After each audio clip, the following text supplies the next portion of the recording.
Today is Thursday, October 28th, 2021. Coming up on Roland Martin Unfiltered, streaming live on the Black Star Network. President Joe Biden lays out the framework for a $1.75 trillion Build Back Better plan. We'll break it down with black economists and progressives not happy about what is left out of what was initially a $3.5 trillion plan. The Department of Justice will pay the families of 9 black people murdered in a racist attack at Mother Emanuel in South Carolina by white supremacist Dylann Roof, $88 million. We'll explain to you why that's the case. We'll be joined by one of the family members who lost 3 relatives in the massacre, as well as Associated Press reporter Meg Kinnard out of South Carolina. He spent 45 years in prison for murdering his wife. Today, he was found not guilty of the crime. Man, talk about a stunning story out of Ohio. The FDA and the CDC says you can get the Moderna booster if you got the Pfizer vaccine, but is it a good idea? We'll talk with a doctor about mixing and matching vaccines and if they make sense. In 1 year, more than 10 million people encounter a domestic violence situation. We'll talk to a woman who has turned her tragedy into triumph and now helps domestic violence survivors get their life back on track. Folks, it is time to bring the funk on Roland Martin Unfiltered, streaming live on the Black Star Network. Let's go. He's got it. Whatever the miss, he's on it. Whatever it is, he's got the scoop, the fact, the find. And when it breaks, he's right on time and it's rolling. Best believe he's knowing. Putting it down from sports to news to politics. With entertainment just for kicks, he's rolling. It's on go, roll, y'all. It's Roland Martin, rolling with Roland now. He's funky, he's fresh, he's real, the best, you know he's Roland Martin now.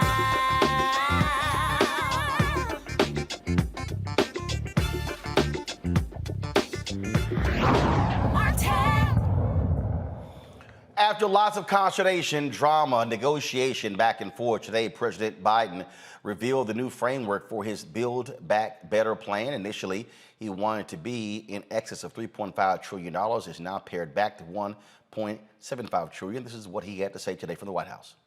Pleased to announce that after months of tough and thoughtful negotiations, I know we have a historic economic framework. It's a framework that will create millions of jobs, grow the economy, invest in our nation and our people, turn the climate crisis into an opportunity and put us on a path not only to compete, but to win the economic competition for the 21st century against China and every other major country in the world. It's fiscally responsible. It's fully paid for. We spent hours and hours and hours over months and months working on this. No one got everything they wanted, including me. But that's what compromise is. That's consensus. And that's what I ran on. Well, he said it's what he ran on, but it's a lot that he ran on that's not actually in the proposal. Here's House Speaker Nancy Pelosi weighing in as well. for a long time now, if we had a framework that had our priorities spelled out clearly and agreed to, that added up to a top line, start with the priorities, and then added up to a top line, which was the limit. Priorities, I mentioned the top line, 1.75 approximately, and the commitment that we would have the same bill pass the House and the Senate. That's what we have now. That's what the president presented. And we won't have anything, regardless of whatever input we have in the bill, unless it is agreed to by the Senate. All right, folks, joining me now to break this all down, Christian Brody. She's a fellow of the Metropolitan Policy Program at the Brookings Institution, and well as Howard University economist, professor Dr. William Spriggs, also with the AFL-CIO. My panelist, Reese Colbert, founder of Black Women Views, Dr. Greg Carr, Department of Afro-American Studies at Howard University. We'll be joined later by Faraji Muhammad, radio and TV host. All right, Christian and William, I want to start with both of you because so let's walk through this because a lot of attention, a lot of focus has been focused on what the process, as opposed to what's actually in the bill. All right, so let's pull up the graphic here. Let's go line by line. Let's pull the graphic up, please, so I can see line by line. So child care and preschool. In this, and again, this is $1.75 trillion over the next 10 years. Child care and preschool, $400 billion. Home care, $150 billion. Child tax and earned income tax credits, $200 billion. Clean energy and climate investment, $555 billion. ACA credits, including in uncovered states, America with Affordable Care Act, $35 billion. Medicare hearing, $150 billion. Housing, our higher ed and workforce, equity and other investment. And so you're seeing that. So, Bill, starting with you, progressives wanted a lot more. They didn't get it. But your overall assessment of this $1.75 10-year trillion plan. You're right. A lot was left on the cutting board, but let's start with the positives of what is there. And as you started with the top line, $400 billion being invested in child care and preschool. This is the gap that Black families face harder than other families because Black women have the highest labor force participation rates. Our children start off behind before they get to school, mostly behind this problem of pre-K. And this makes sure that every child will have access to quality pre-K education. This is vital. And because we're the workers in that industry, it's going to assure that we're going to get fair wages for the people who work in that industry, as well as making sure that we can solve what's called the sandwich generation. These are older Black women, some who are taking care of grandchildren, but then turning around and taking care of their elder parents. And so adding money to home care so that the elderly can be cared for in their homes, this is beyond the affordability of most Black families. This is going to drastically help Black women where they've not been helped before, and in so doing, help the American economy because we have to get women's labor force participation back up and to make permanent the refundability of the child tax credit. This is really important. Before, the child tax credit did not reach low-income families. A large share of Black children, over half of them, are in households where they get the earned income tax credit, but they weren't getting the child tax credit. And so now they're going to get the child tax credit, and it will always be delivered monthly. And this gives the assurance to women who want to go to work that they're going to have some help in paying for child care, or who knows what other bills come up. Anybody who's raised children know these things can just pop up. Those three elements, they're the biggest, sort of single chunk of a kind of a program. They're just essential to solving the problems that Black women face in the labor market. So even though we didn't get paid family leave, we got a lot of the things that we needed to help Black women in the labor market. And then let's add in higher ed and the equity investments, the expansion of the Pell Grant, making it bigger, and a huge investment over 10 billion in HBCUs. This is the biggest investment that's been done in historically Black colleges and universities. It addresses the inequity in funding that many of these schools face. And of course, in Medicaid, getting a bigger tax credit so that the large number of Black people who are still stuck in those states that did not expand Medicaid and have a hard time making payments on the exchanges, expanding that tax credit is going to go a long way to giving Black families stuck in those states access to affordable health care.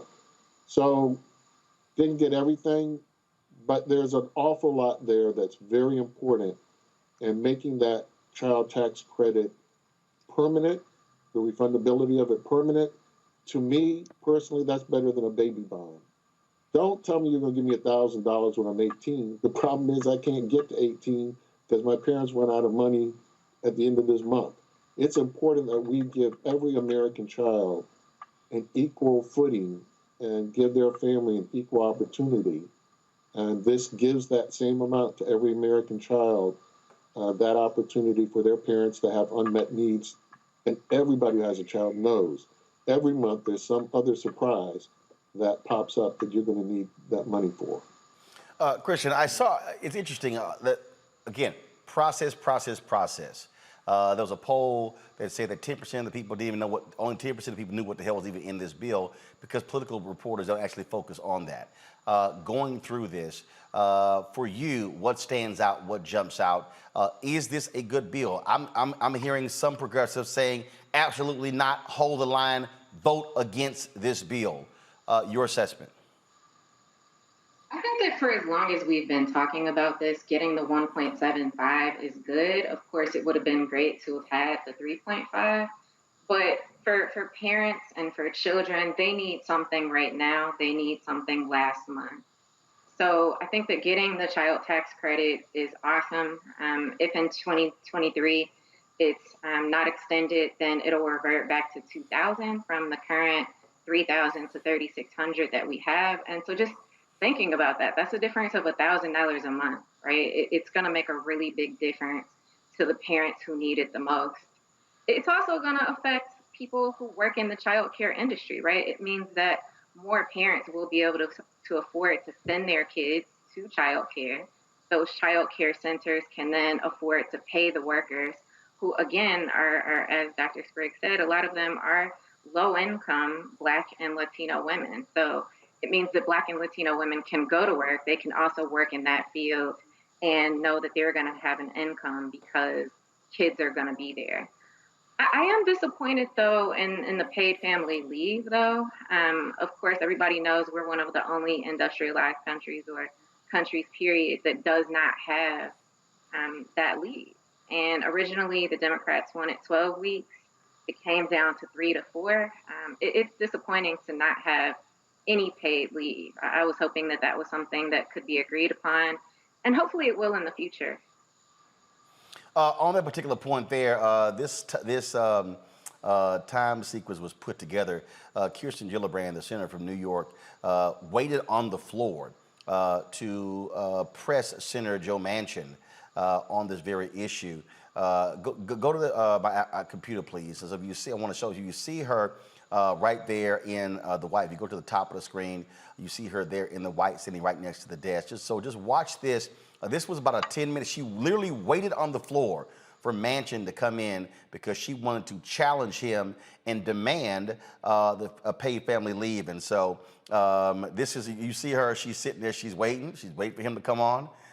She was not going to leave the floor. She wanted to directly press him on it. Shortly, you're going to see Manchin come in, and she's going to make a beeline for him to certainly press him on this.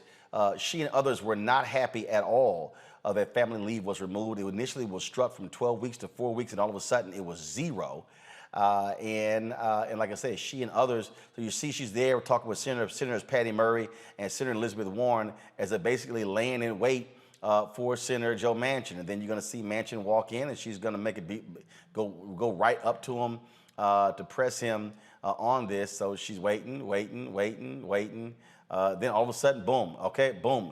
She's like following him all on the floor. Reese, the thing here is here, and it was Manchin was the key vote. It was him and Sinema sitting there holding out, and here's a man representing one of the brokest, whitest states in America, and he fighting against things that absolutely and directly could help his constituents. He didn't care, but Democrats needed all 50 votes because not one Republican would vote for this bill. His constituents. Go ahead. Senator Manchin's constituents aren't the citizens of West Virginia. They are the wealthy and the coal miner and the coal industry. And he doesn't give a damn about what Kristen Gillibrand has to say or anybody else. But I absolutely applaud her effort. That's the kind of effort that I want to see from Chuck Schumer, Senate Majority Leader Chuck Schumer. And I think it's important that at least pressure was put on him. But unfortunately, he just doesn't care. But I think it's important, as you said, Roland, only 10% of the people even knew what was in the bill. So to the extent that those of us who follow the process, who follow the sausage making, might be a little bit disappointed at some things being left out, most people didn't even know what was in there in order to be disappointed about a specific provision being left out. And so if you go on today as a starting point, if the Democrats really start pushing this message and selling what's in the bill, which is a lot of transformative things are in the bill. I was fully prepared to be disappointed and gripe about the framework that was laid out. But when I started reading the details, I said, this is pretty damn good. Nobody has a magic wand. President Joe Biden doesn't, Vice President Kamala Harris doesn't, and even the Senate and the House leadership doesn't. And so they don't have magic wands. You weren't going to be able to solve all of the country's ills in one massive reconciliation package. So I think the priorities that made it in there, particularly targeting children and families with children, are incredibly important. One of the things that's in there that I think is really important is making meals free for school-age children. That's something that's going to impact over 8.7 million children. That's a huge deal. Food insecurity is a huge deal. And we saw a lot of kids who were who experienced more food insecurity as a result of the pandemic because they weren't in the school. And so these are very important things that made it in there. Congresswoman Lauren Underwood and Alma Adams got their Momnibus bill in there. This was something that Vice President Kamala Harris championed as a senator, and she championed from the inside of the White House. That's incredibly important. Black women have 3 times the Black maternal mortality rate than white mothers do. So we're going to start making a dent in a lot of these problems. It's not going to solve everything, but I think the priorities that made it in there are going to be transformative. It's on the Democrats to sell this as a win instead of a compromise or a loss. And on that particular point there, again, Greg, when I follow the folks with the Young Turks and other folks, and I'm seeing, again, a lot of progressives who are saying, we got screwed, we got rolled, all these things are out, and they're saying, do not vote for this. Others who are saying, what the hell are you talking about? This is bigger than what FDR proposed, that there are wins here. And so your assessment, yes, it's $350 billion a year. Defense is $750 billion a year. But your assessment on whether or not this is something that House Democrats and should get behind, endorse, and vote for. Well, I think you have to vote for it because the alternative is zero. My heart and my mind are with the progressives because, of course, what the progressive agenda is a human agenda. And to correct the President of the United States, he did not run on compromise with Joe Manchin and Kristen Sinema. He ran on compromise with the White Nationalist Party that is standing lockstep and firm, saying, let the country burn unless we're in power. And, of course, we know Joe Biden's got to get on a plane and go overseas to talk at this climate summit. And we know that in this bill, a third of the money, around a third of the money is about electric vehicles and trying to enhance the grid, not enhance the grid, but trying to convert from gas and coal to clean energy. And we know that in the world, we just saw a report yesterday that stakeholders are calling on Shell to break itself up into a legacy company, which is oil and gas, and a clean energy company. And ExxonMobil, the same thing. We know that the world is moving on. And so when Joe Biden today said that this vote will be a test of perhaps House and Senate majorities in 2022 and the presidency in 2024, he's absolutely correct. And I would just add that given the voter suppression efforts going on, Democrats are probably likely to lose the House. and the Senate in 2022, and perhaps even the presidency in 2024, the White Nationalist Party has made it clear that they would rather the damn country burn than anybody get any relief, including all of those non-Black people for whom Medicaid expansion would speak to them. So let's just talk for a moment about these two soft white nationalists in the Democratic Party, including the one that that Senator Gillibrand laid in wait for today, Joe Manchin. Joe Manchin has a problem with the oil and gas lobby, as we just heard Reese say, and so he can't really support fully the details of moving to clean energy because he's hostage to these special interests, and he don't give a damn. Now, that's important to understand because what we've seen, this is really an outline of a budget bill. It's an outline of a bill. It isn't, the details haven't been worked out. There's a front page article in the New York Times today saying that they're trying to literally rewrite the tax code, years of work in days, to find the money to fund this bill. And let's not forget that there's also a $1 trillion bill, infrastructure bill, that has already passed the Senate. And so finally, the progressives, who I am with 150% on principle, have to make a decision to understand that this might be the last time in the foreseeable future that the people in this country will get relief from those who are either hostage to white nationalism and or special interests, because the foreseeable future, the road is going to be very rocky.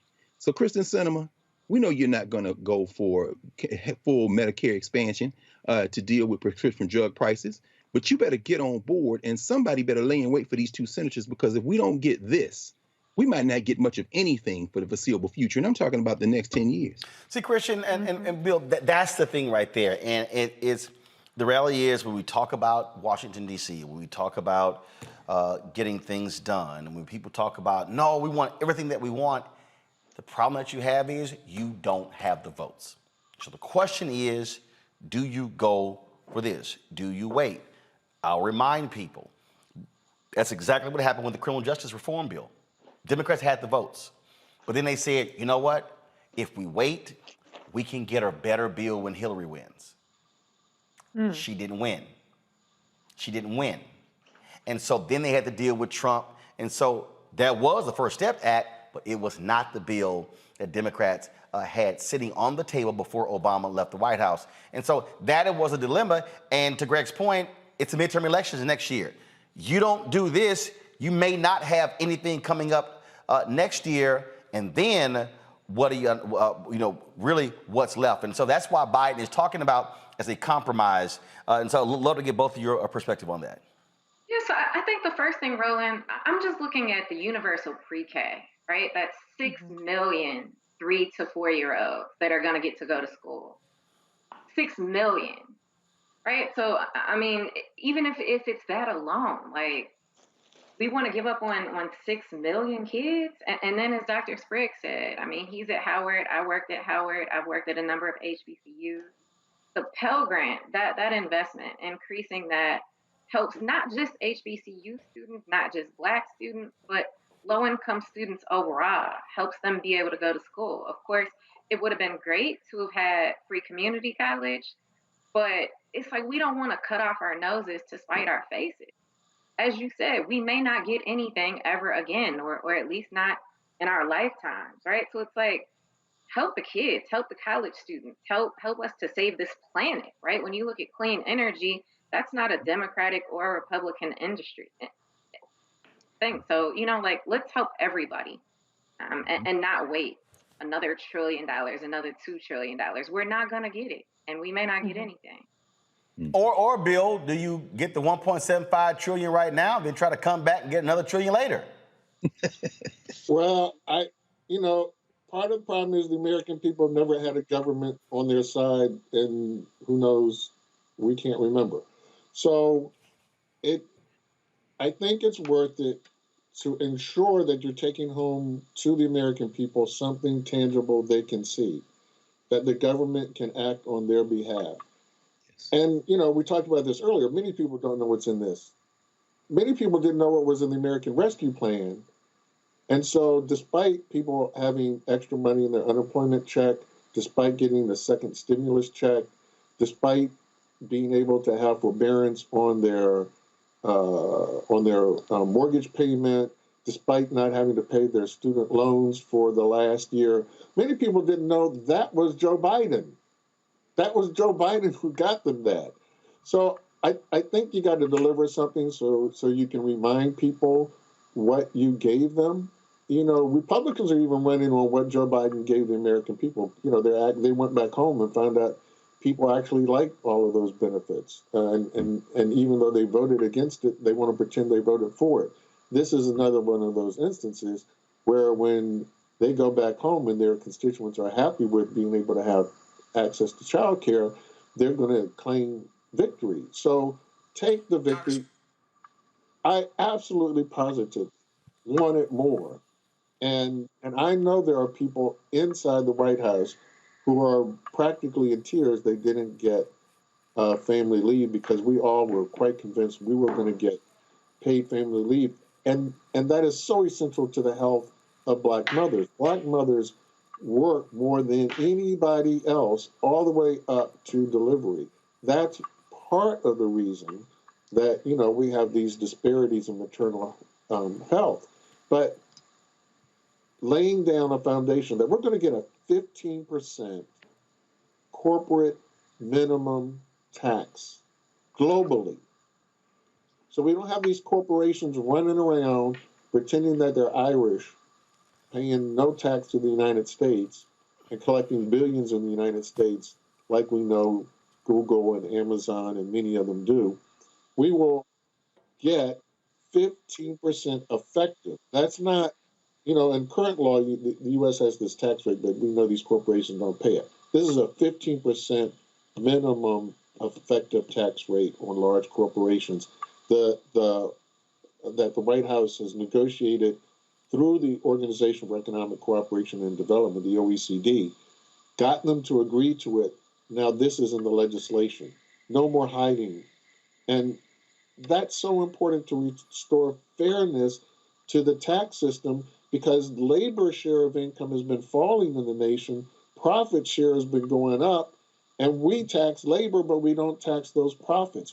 Putting a tax on stock buybacks. All these corporations that got the big tax cuts under Trump turned around and spent them all on stock buybacks. They didn't invest in the American economy. You heard Mitch Romney talking about, well, you know, stocks, that's how companies build and invest. Those companies weren't building and investing. They were buying back the stocks and inflating the price of the stock. This puts a tax on the stock buybacks.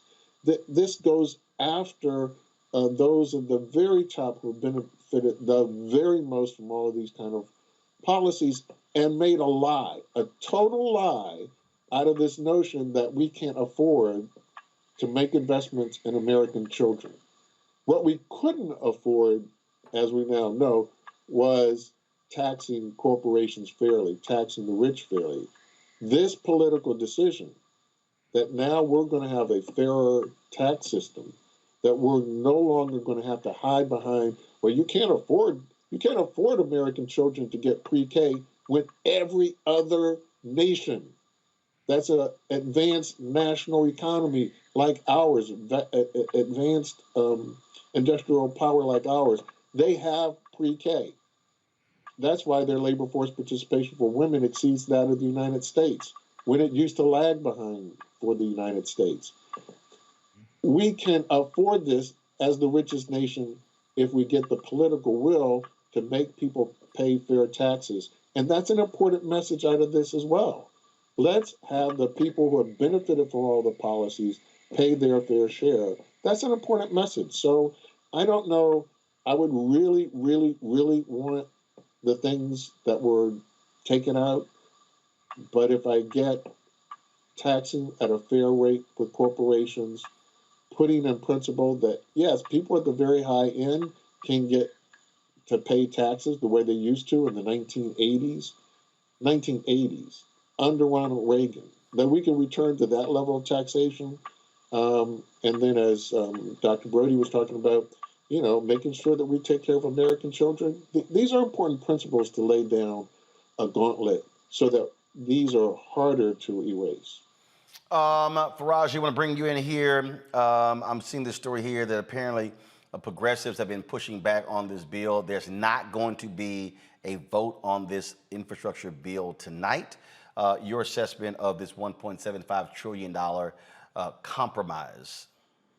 I mean, I'm staying with like Dr. Carr and everyone else. I mean, you know, at this point, considering the contentious nature of what's happening in Congress right now, it seems like we got to get something going. I'm saddened too that we don't get the universal child care. I'm saddened too that we don't get the free community colleges. I mean, these are certainly pathways to get generations of Black and brown communities out of economic, educational, and poverty. But what I am concerned about is still getting some things done. I mean, we still got to talk about climate control. I mean, the climate change issue. I mean, politics is about compromise, especially at a fundamental level. You got to give and take. Now, does it all make sense? No. Will we all be happy? Absolutely not. But at the end of the day, we got to get something because, like Dr. Carr said, I'm looking, and even the president mentioned this, I'm looking at 2022 because the game will change just next year. Just next year. I mean, we're in October right now, so come 2022, things are going to change, and you don't want to be left on trying to be in a place of like, well, no, we're going to try to get all of it. And then come 2022, if things change, the dynamics of power change, then you won't have none of it.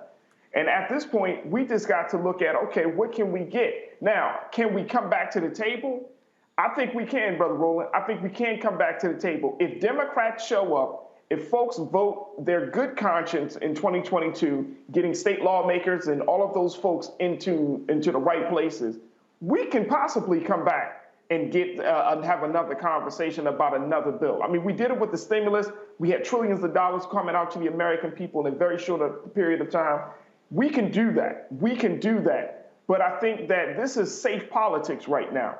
And in any safe politics, this is like the art of war. You got to know the rhythm. You got to know when to speed the tempo up, when to slow it down. And at this moment, we just kind of take a safe step because things can change dramatically. We need a win somewhere on the table. And if this has got to be the win, then let's take it. All right, then. Kristen, Bill, we certainly appreciate y'all breaking this down for us. Again, too many other shows are spending their time talking about the back and forth and the process, things along those lines, not really walking through what's in the bill. We're going to take some time over the next few days as well to also go over other elements of the bill so our viewers and listeners know exactly what's in this $1.75 trillion plan so they have a better understanding. So we appreciate it. Thanks a lot. Thank you. All right, folks, got to go to a break. We come back. We're going to talk more news. Today, Black women protested, kept the pressure up when it comes to ending the filibuster. We'll have that for you. How university students held a Zoom news conference. We live streamed that as well, giving their latest concerns what's happening on that campus, and a huge settlement with the families of the people involved who were killed at Mother Emanuel by the white supremacist Dylann Roof. We'll tell you what that was all about and hear from one of those family members. That's next on Roland Martin Unfiltered, broadcasting live on the Black Star Network.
Betty is saving big holiday shopping at Amazon. So now, she's free to become Bear Hug Betty.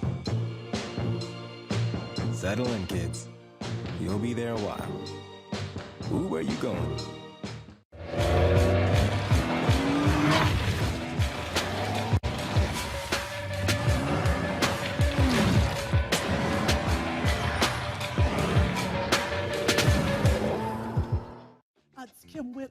what's up? This your boy Ice Cube. Hey, yo, Peace World. What's going on? It's the Love King of R&B, Raheem Devon, and you're watching Roland Martin, Unfiltered.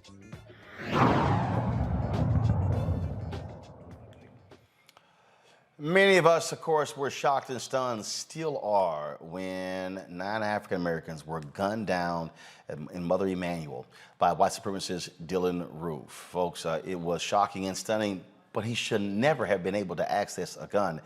That's the basis of a settlement announced today by the families in the Department of Justice. There was a news conference on the steps of the DOJ. This is what was said this morning. Every day.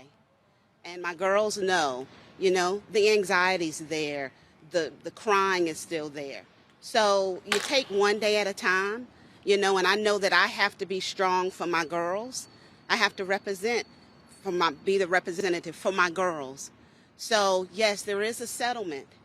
And, I don't think about that. I think about if I had the opportunity to bring Clemente back, I'd switch. You can all take the settlement. Bring my husband back to me. Bring their father back to them. No amount of compensation will ever replace my father's life, but through the help and the opportunities that the government and the people standing behind me have provided, it allows me and my sister to have the opportunity to make sure that we're doing everything we can to make sure that my father's legacy doesn't go away. To make sure that we are doing everything we can with the rest of our lives, living to our fullest potential, and making sure that his legacy stays uplifted. They accuse the FBI of negligence when it allowed a licensed firearms dealer to sell a gun to Dylann Roof. Families will receive anywhere between $5 million to $7.5 million each. Roof, of course, is now on death row. Joining me right now is Meg Kinnard. She is a reporter with the Associated Press. Meg, glad to have you here. And of course, glad to have you back as you've been battling breast cancer. And glad to hear about your latest results. It was good news that we shared with our viewers last week. Hey, Roland, it's really good to be with you. And thank you so much to the fam out there for all the support, all the prayers, lifting me up through this whole journey. It's been a long one. There's more work to be done, but I'm feeling really good. And I appreciate all of y'all so much. All right, then. Let's talk about this here. This is certainly significant. A lot of folks not knowing the details here of the role that, again, the failure, the loophole Congressman Clyburn is always talking about allowed Dylann Roof to be able to access this gun that killed 9 at Mother Emanuel. Yeah, that was the whole crux of these lawsuits from Jennifer Pinckney, Senator Pinckney's widow, as well as some other claimants here, some survivors and families of those slain, is that Dylann Roof shouldn't have ever been able to purchase this gun. He went in and he had been arrested several months earlier on a drug charge, and that charge didn't show up when the background check was being run on him.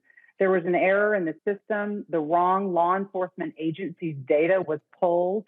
And 3 days later, after the waiting period for a handgun purchase, Dylann Roof went back and was able to walk out with the handgun that he then took down to Mother Emanuel.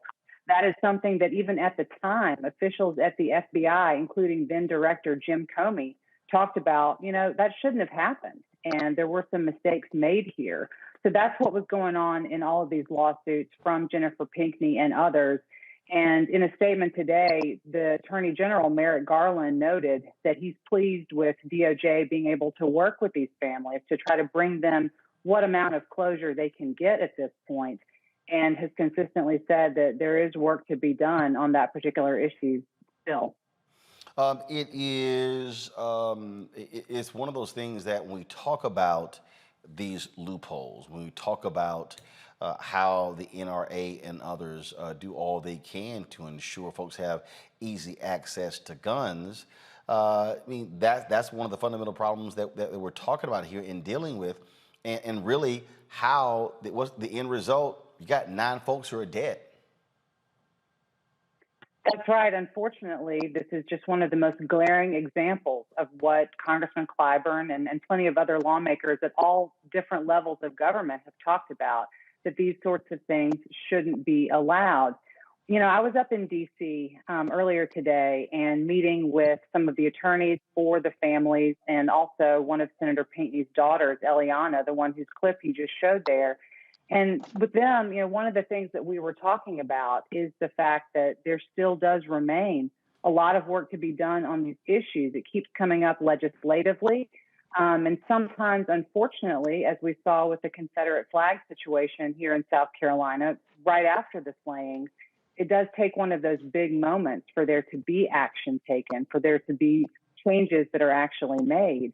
Here we are, more than 6 years after those 9 deaths at Mother Emanuel. So there has been a considerable chunk of time, really. There's no heat of the moment still going on for that. But the argument is still very much there. And this very unfortunate, sad situation continues to be the one that is mentioned over and over when lawmakers and legislators are discussing this.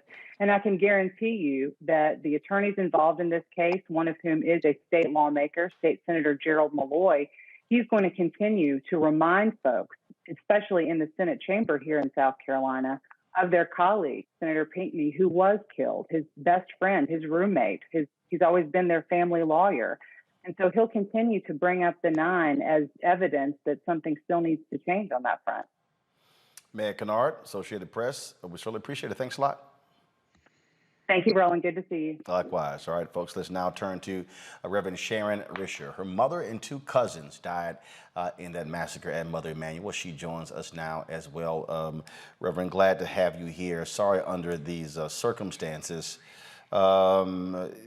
Talk about how this settlement came about, how people focus on the money, $88 million, but the reality is it's still loss of life.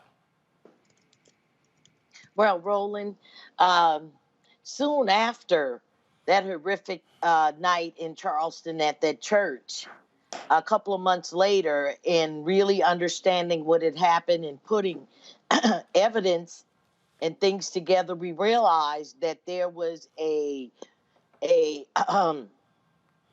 there were big errors that were made, and those errors needed to be addressed, because if Dylann Roof had not been able to get that gun and had really gone through the background check properly, then maybe they might not have been dead. But it's been a long haul with this lawsuit. It's been nothing. It's just been hard. It had been dismissed. The court said that we didn't have a case. We appealed, and those judges said we did. And, our government, they are not about just giving away money. So that money that happened today, yes, we are grateful beyond grateful. But those 9 people and those survivors in that church has gone through pure hell, and for the DOJ to finally acknowledge that white supremacy and racism is abound, and that they are trying to make some kind of step in saying that we are listening. But it's been long and hard. And no amount of money could bring my mother back. Reverend Pinckney surely was a South Carolina senator and all, but, Senator Pinckney was not the only person that died in that church. Well, and that's the thing is for so many people, there are a lot of people who talked about this immediate rush towards forgiveness, compassion. But what this is also about is changing the law. So Yes. Another family doesn't have to go through this if it occurs again. I've spent so much time with the grassroots organization, Moms Demand Action, to get this Charleston loophole passed. From my understanding from a congresswoman that I'm very close to, she had said that You know, she don't think that the Charleston loophole will ever move from where it is. We're wanting the Charleston loophole, the law to be changed. That will show America that we really are trying to do something about the systematic racism that occurs in our system that would allow anybody to buy a gun and those days be extended so that background check can be completed as it should be and not a botched job like it happened with my family. What do you want those who are watching and listening to do when it comes to that Charleston loophole? What kind of action do you want the public to be engaged in? I want the public to be engaged in making phone calls to their senators, writing postcards, signing petitions, getting on board on a volunteer group that their main job is to get gun legislation through. Like Mom's Demand is one that I'm very familiar with. You know, you could sit in your chair and use your iPhone and make calls and send letters by email to your legislative people in your state. It is still difficult to fathom, Reverend Richard, what took place on that day for you and others who were directly impacted. There's no doubt no day goes by where you don't think about those loved ones who had to suffer the way they did in that church basement at Bible study.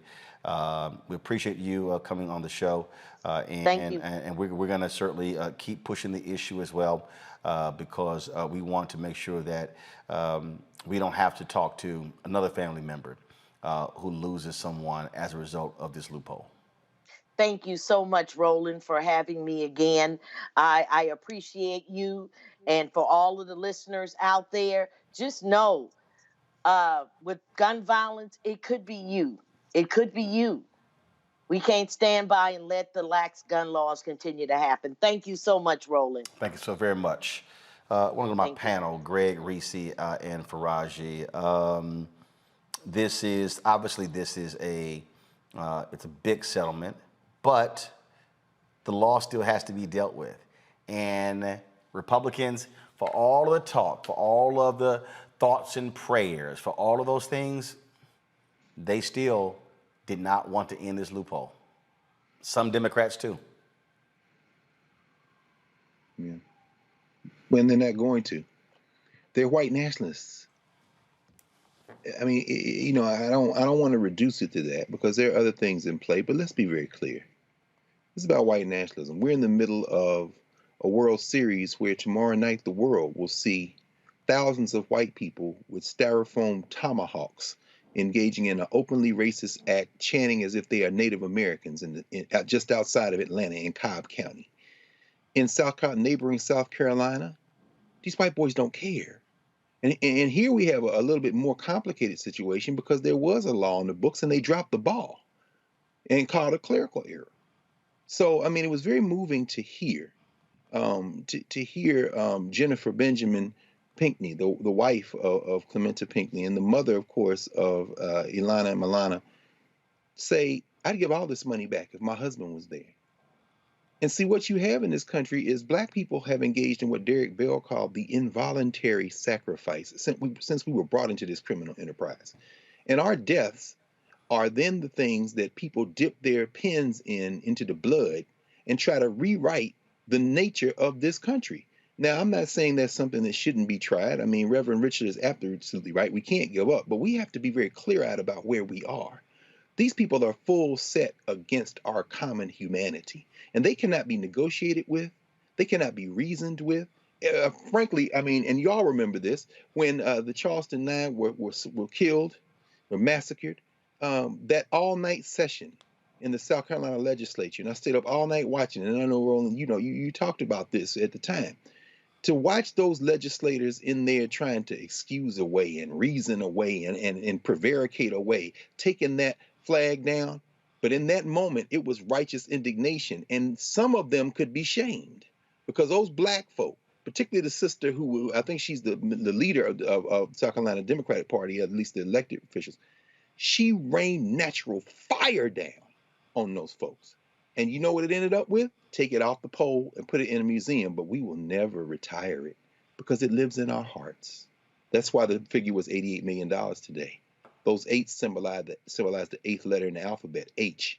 And 8 together means Heil Hitler in white supremacist symbology. So it was very significant that they settled on that number. But at the end of the day, they give it all back to have their mama back, to have Clementa Pinckney back.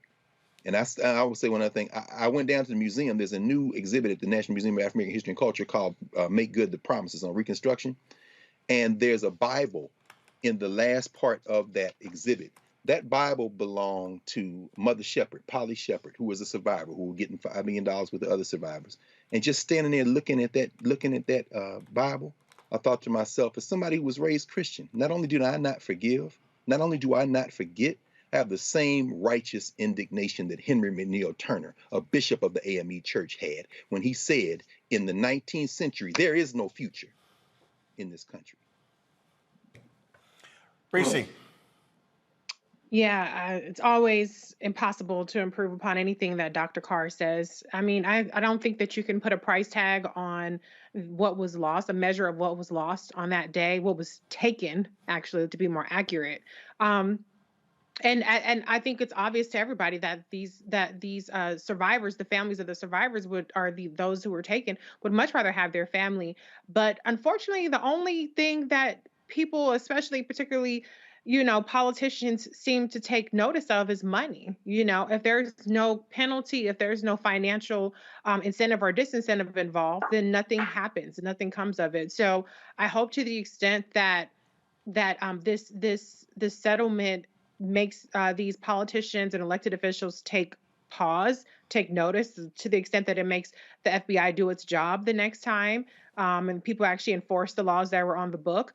I hope that it does have that impact, but we know that this is not justice. This is not bringing anybody's loved ones back. But it is important that the families did fight for that recognition that there was an error that was a deadly error and a tragic error and an irreversible error. And that is something that certainly is worthy of, the settlement and being acknowledged. Faraji. Just real quick. I think it's absolutely crazy that, this conversation is more about gun control than hatred. Yes, they're getting the settlement because of an error, like you said, Reese, in gun control. But the real error was the thinking and the mentality of Dylann Roof. That's the error. He walked into a black church. He prayed with parishioners for 45 minutes, and then he killed them.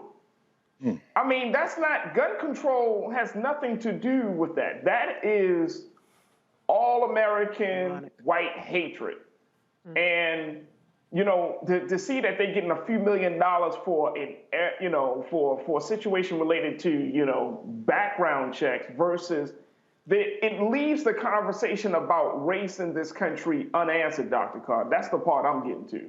It doesn't get to the crux of the matter is, this dude was a white nationalist. He was racist as hell. And the whole gun control thing, it just seems to me to kind of gloss over the fact that we are in, 6 years ago, we are still dealing with racism as blatant as this situation. Let's not forget the fact that they gave him a burger after the situation, after he was arrested. I can't wrap my mind around it. My heart's still pained for the 9 families and all of the victims of this situation. But we cannot let it loose that white supremacy, racism is still alive and well in America, and that it can happen anywhere. And I would say that's why it's important that even in the churches, in the Nation of Islam, everybody we got security. You want to talk about gun control? Do security in the churches. Do security in the churches. Like, have the men make sure that they provide the security. Have the women provide the security. That's where we are at this point. That's right. Got to go to a break, folks. We come back. We're going to talk about Moderna, Pfizer. Can you mix vaccine and booster shot? We'll talk with a black doctor who will break that down for us. That is next. Roland Martin Unfiltered right here on the Black Star Network.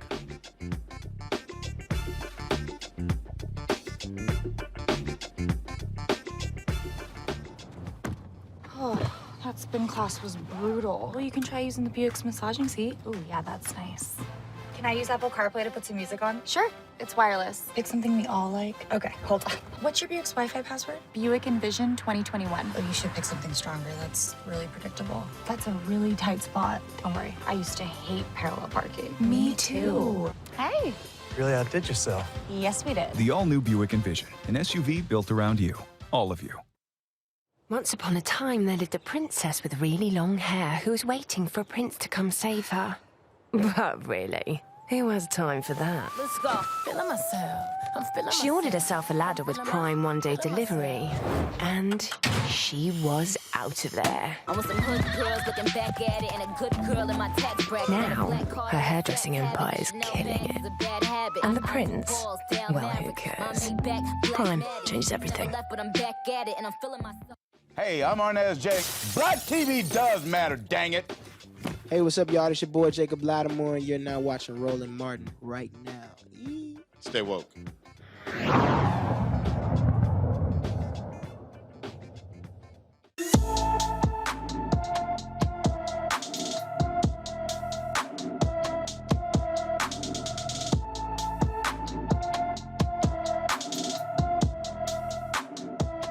16-year-old Zion Webb Gardner was last seen on September 15, 2021 in Chicago. She is described as standing 5 feet 6 inches, weighing 143 pounds, with black hair and brown eyes. She has a piercing on the left side of her nose. Anyone with information is asked to call Chicago's Special Victims Unit at 312-747-8274, 312-747-8274. All right, folks, COVID has impacted us in a great way over the last 18 months. The vaccine has been widespread. People are still taking that now. Of course, you have the booster shots. Now, you got three different vaccines, really. You've got Pfizer, Moderna, and Johnson & Johnson. The question, though, is should you have more than one? What about if you have a Moderna vaccine, but then what about J&J booster or the Pfizer booster? Does it make sense? Well, CDC has officially endorsed and recommended booster shots for all three brands of the COVID vaccine. It also allows recipients to mix and match the original vaccine brand with a booster of their choice. Joining us right now, Dr. Lisa Fitzpatrick, founder and CEO of Grapevine Health. Doc, so is it a good idea? Should you be matching? Should you say, I got the Moderna shot, I should get the Moderna booster? Does it make sense? Hi, Roland. It's great to be here. Yeah, you know, it's fine to mix and match because the truth is, before we even had the data to be sure it's okay to mix and match, people were doing it already. So, for instance, people who got a Pfizer shot, they may have found a way to go and get their Moderna shot. I even know someone who got all three shots, and I said, why did you do that? He said, just to be sure. Damn, so, he got all three shots? He got all three shots because he said, I want to be sure. So, and I checked in with him, and he's completely fine. But, you know, because the Moderna and the Pfizer vaccines use the same mechanism, it's completely okay. But we also know that even if you got J&J, the recommendation is to get a booster with the Pfizer or Moderna, and it's completely fine. What is the efficacy of the booster shot? You know, we know the longer you've had the vaccine, it diminishes. But what about the booster? First of all, what does the actual booster do for you? Yeah, so the booster is like a top up. So you've probably heard that after you get the first one and then the first and then the second shot, over time, the protection you have starts to drop off. And so getting a booster, the data show that the protection, like, it basically skyrockets. But the best protection we understand is people who've had COVID and then they get a shot on top of that, then they have the best protection of all. So if you've already had COVID, you just need one shot. But if you're fully vaccinated and it's been several months, then you should get the booster because it's going to increase your protection, even though your protection had started to drop. So I got the Moderna shot in April. So what you're saying is that if I'm eligible for the booster, and actually before I go to that question, who's eligible for the booster shot? Is it folks 65 and older, or is it anybody? Yeah, that's such a great question. I know there's a lot of confusion about who should get the booster, but unquestionably, people who have chronic health conditions, older people. So think about anybody who you would be concerned if they got COVID, they might end up in the hospital in the ICU on a ventilator, or even dying from the vaccine. And so we've known for this last year and a half or more that the people who tend to be at higher risk are those folks who have diabetes, heart disease, our seniors, people with chronic health conditions. So Colin Powell's a good example.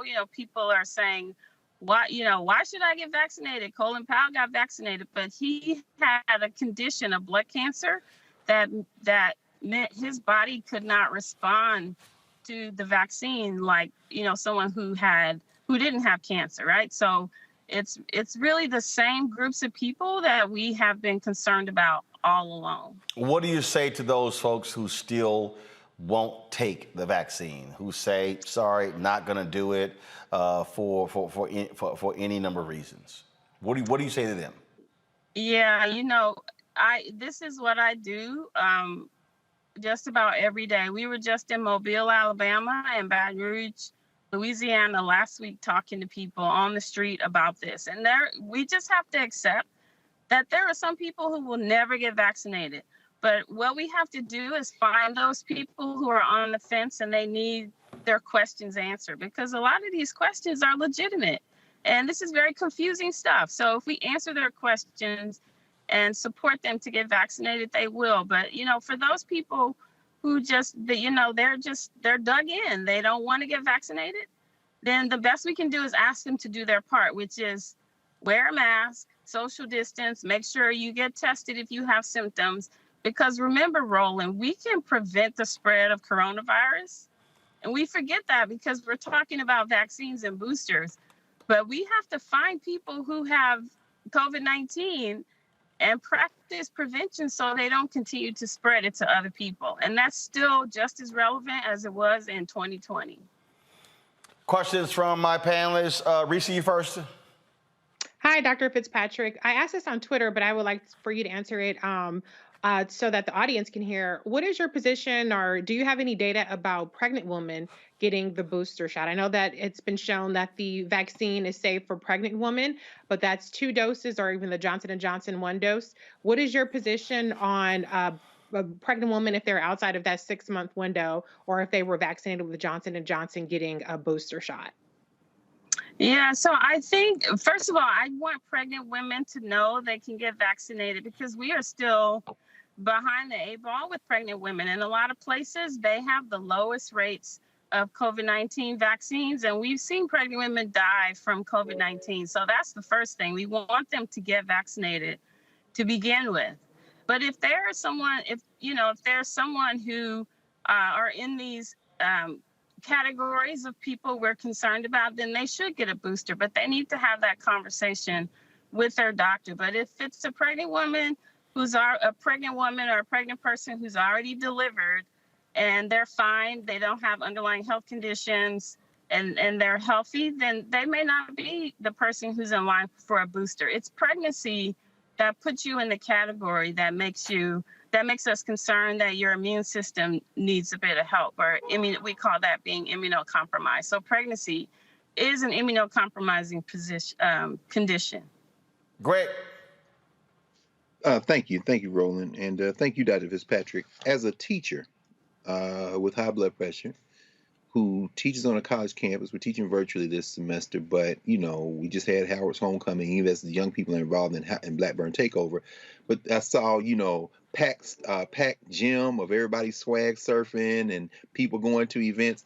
I guess my question is, and I'm planning on getting the booster, how much at risk are folk with like high blood pressure or diabetes in contact with young people who have been vaccinated but can still transmit the disease? Is that an issue we should be worried about, teachers around the country, including college faculty?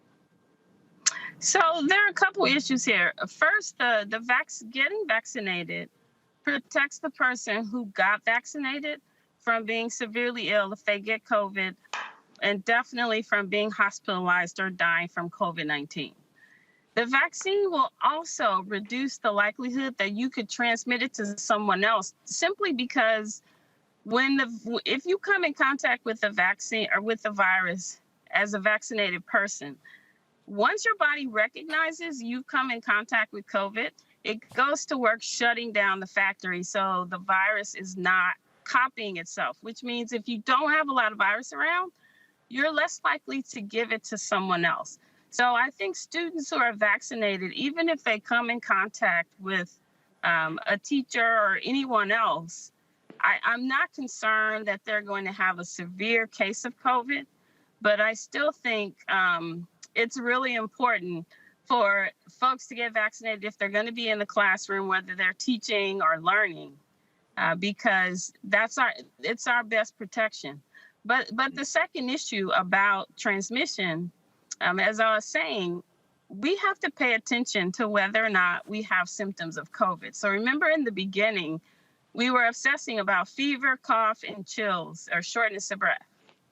But some people just feel tired. Some people just feel achy. So it's up to us to mind our symptoms, pay attention, check in with our bodies and say, I don't feel so good today. Maybe I should just, hang back and make sure this isn't COVID, get tested before going back into the classroom. And I think that's the only reason we're still seeing transmission. It's because people who get COVID-19, they're still mingling with other people and spreading it to people who, even if they've been vaccinated, they can still pass it to someone else. But I'm more concerned about the people who are unvaccinated, because that virus is unchecked in their body and they can spread it to so many people, especially this Delta variant.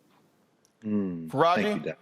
Yeah, Doc, thank you so much for being with us tonight. I'm wondering, you mentioned that the vaccines like Moderna and I think Pfizer, they have some of the same elements, but given the fact that people are going to be mixing and matching, doesn't that open the door for many scenarios to happen where, since all of these vaccines they contain some core parts, but then there's still some other elements which make each one of them pretty different.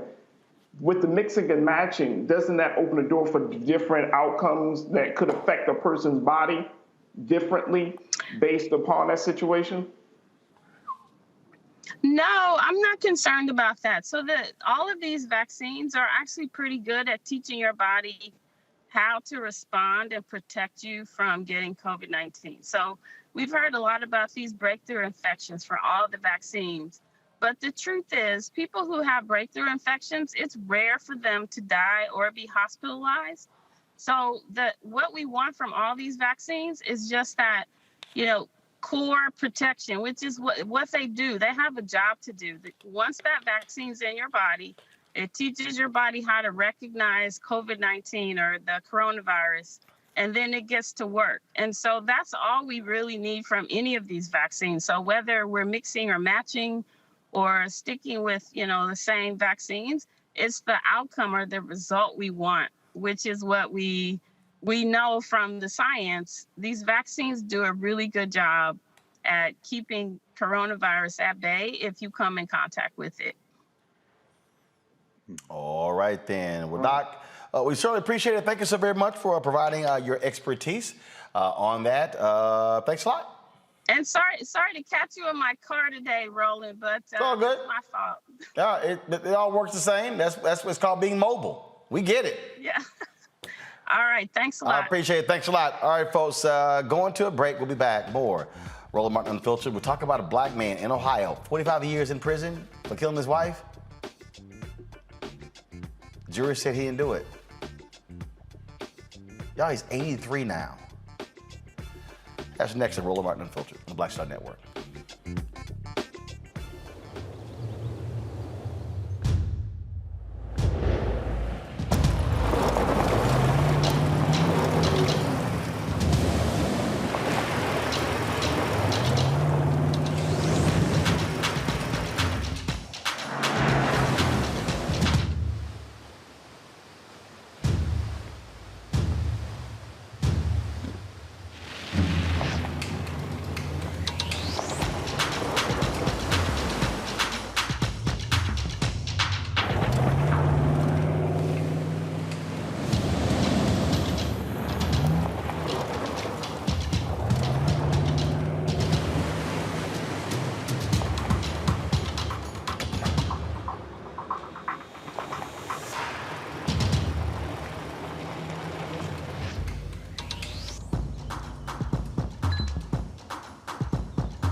Maureen is saving big holiday shopping at Amazon, so now she's free to become Maureen the Merrier. Food is her love language, and she really loves her grandson. Like, really loves. Hi, I'm Gavin Houston. Hey, what's up, y'all? It's your boy Jacob Lattimore, and you're now watching Roland Martin right now. Eee.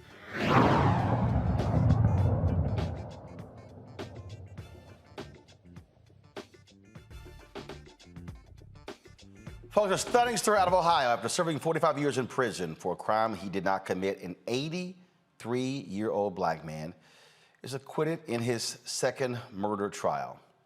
A Cleveland jury spent 90 minutes deliberating before delivering a not guilty verdict to Isaiah Andrews. Last year, a judge reversed his conviction in the 1974 slaying of his wife, Regina, and released Andrews from prison. The judge ruled prosecutors at his 1975 trial failed to disclose information about another suspect who died in 2011. But the prosecutor's office declined to drop the charges and opted to retry Andrews. 90 minutes, the jury said, wasn't him. Greg, how in the hell do you get back those years? The man's 83 years old now. 45 years he spent in prison. I don't know, Roland. I mean, well, actually, I do know. You don't. It's very simple. I don't know about you or Faraji or Reese, but every time I see one of these brothers and sisters, and it's usually the brothers, unfortunately, although there are women locked down as well, and I see them smiling and saying they're glad to be free, my first reaction is, how can you be smiling? And then I put myself, as I try to, in their shoes. Russell Maroon Schultz was released from prison this week. He's dying of cancer.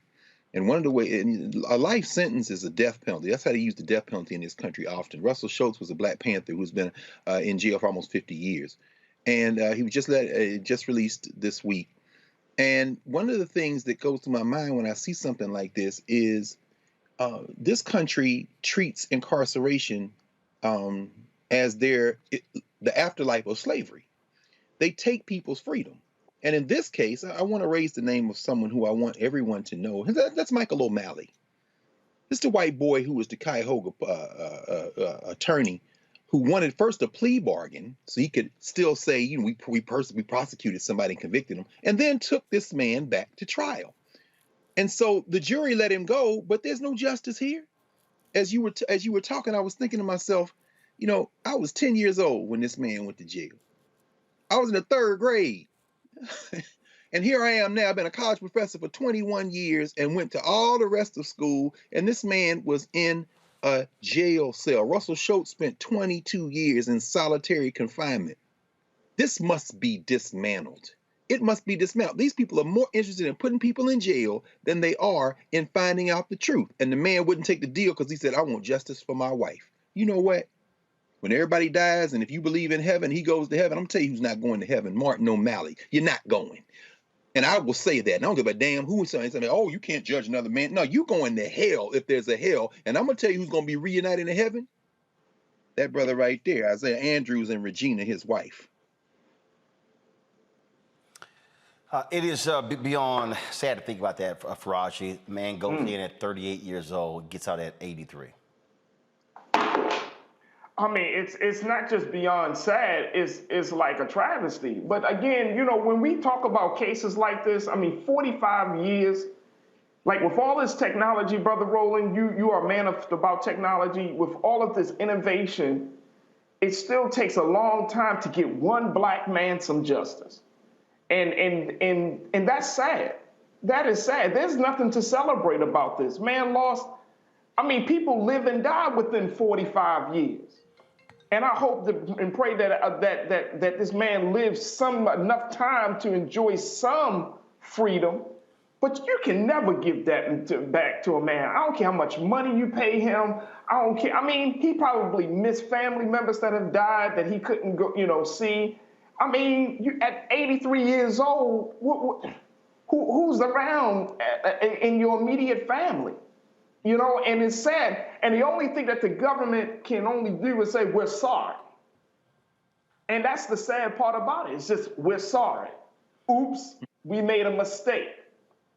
Does the prosecutor go to jail? Do the people that said that he was responsible, do they go to jail? No, they probably dead. So, I mean, it's absolutely sad. And I'm glad our brother is out of prison. But I hope and pray that the God blesses him with long life to enjoy the fruits of freedom. You know, Reese, thinking about what Faraji just said, I thought about the state of Maryland. They disbarred a retired prosecutor for withholding evidence, exculpatory evidence, in a murder trial that took place in 1981. And if you want to talk about sheer arrogance, if you want to talk about what this asshole actually said, when he was asked about it, I'm trying to pull the story up right now, his response was, whatever. Wow. Wow. Wow. Whatever. I mean, wow. This was, his name is Joseph Cassilly. He withheld exculpatory evidence that surfaced in a 1981 double murder case and lied about it over the years. He lied about it over the years. When the Baltimore Sun called him to ask him about him getting disbarred, he literally said, oh, whatever. That's beyond appalling. But to Faraji's point, are they going to? Is the system going to say sorry? No, because it's working as designed. What is most remarkable about this situation is the fact that the prosecutorial mindset did not change over almost 5 decades. This man was unjustly and falsely tried for a case and convicted for a case 45 years ago, and somebody in the 2020s decided that they're going to take up that cause again, despite the fact that exculpatory evidence was withheld. It's disgusting. The mindset hasn't changed. The system hasn't changed. And the only way we're going to get some kind of measure of change is for people to start seeing the humanity in the accused, particularly when it's a Black person, whether it's a man or a woman, who's being accused of the crime. The fact that this man served all this time for his wife's killing is even more injurious and disgusting and appalling. And I'm glad that the jury saw through it. But the fact that this prosecutor even took this case up again is scary, because if he won't even, or he or she won't even say that 45 years is enough time, when there's even a slither of a chance, because it's supposed to be beyond a reasonable doubt, that this man was actually innocent, then imagine what he's doing to people who are just everyday citizens right now, particularly Black and brown citizens in his city, that he has the authority to decide whether they go free or go home. Again, it's one of those stories that is hard to deal with, but it is the reality for black folks in this system. In Georgia, the Glenn County's clerk of court's office had to call several potential jurors who did not show up today to be questioned by attorneys in the murder trial of 3 white men who killed Ahmaud Arbery. 42 potential jurors have advanced to the 64-person jury pool. Attorneys hope to reach that number by tomorrow. Father and son Gregory and Travis McMichael and William Roddy Bryan chased and gunned down Arbery as he went for a jog in a South Georgia neighborhood, in 2019. This is, but you know, again, hopefully we'll see some justice when it comes to this trial here. But jurors, you might want to show the hell up. In Fort Worth, the murder trial for a former police officer who killed Atiana Jefferson will begin on November 16th. Aaron Dean shot Jefferson after he entered her backyard unannounced as she peered out of the window. A neighbor called 911 for a welfare check after they noticed Jefferson's door was open. If convicted of murder, Dean could spend life in prison. Jefferson's uncle, Rebecca Jefferson, filed a wrongful death civil lawsuit against Aaron Dean and other city officials, including the former police chief and the mayor. The suit claims Jefferson's constitutional rights, including the right to be released from excessive and unreasonable use of force, were violated as a result of this shooting. All right, folks, going to a break. When we come back on Roland Martin Unfiltered, more news of the day, including black women protesting today in Washington, D.C., fighting for voting rights and to end the filibuster. That's next on Roland Martin Unfiltered on the Black Star Network. Don't forget, download the app, all available platforms: Android, Apple phone, Android TV, Apple TV, Roku, Amazon Fire, Xbox Smart TV. Also, if y'all want to support what we do here at Roland Martin Unfiltered, please join our Bring the Funk fan club, where every dollar you give goes to support this show and what we do. Cash App, $RM Unfiltered. PayPal is R Martin Unfiltered. Venmo is RM Unfiltered. Zelle is RolandSmartin.com. Roland at RolandMartinUnfiltered.com. I'll be right back. Oh, that spin class was brutal. Well, you can try using the Buick's massaging seat. Ooh, yeah, that's nice.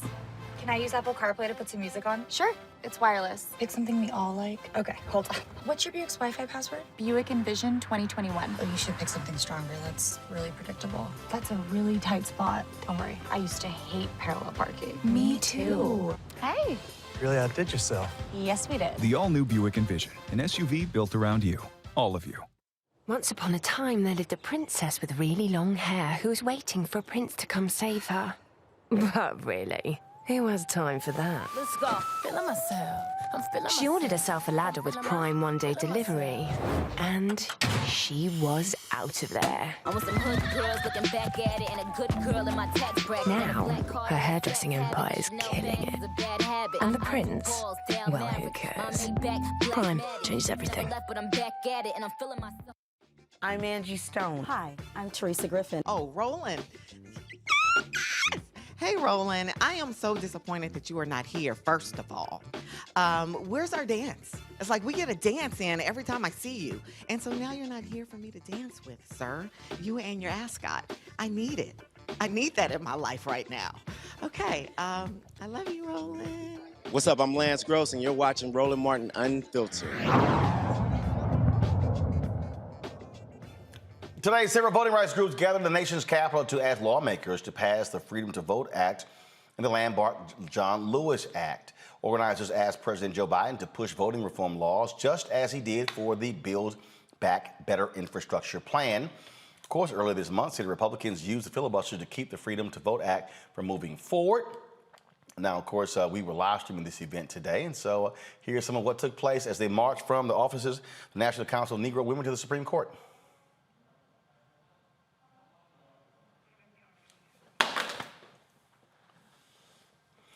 Must say, Reese, the black women certainly are out there making it plain that they're going to keep the pressure up.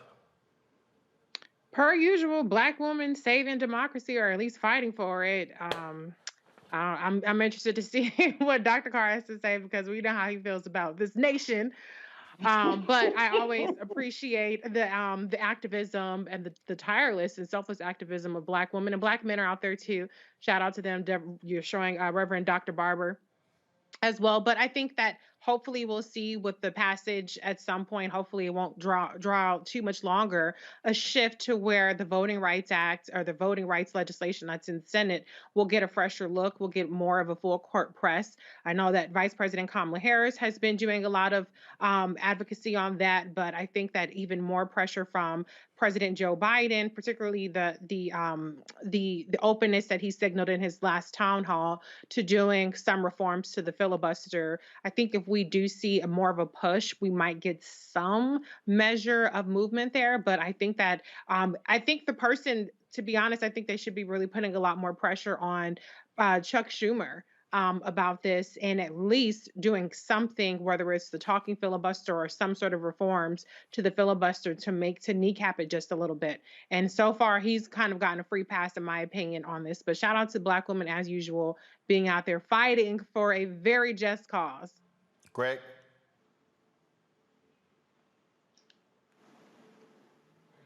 Greg, you're on mute.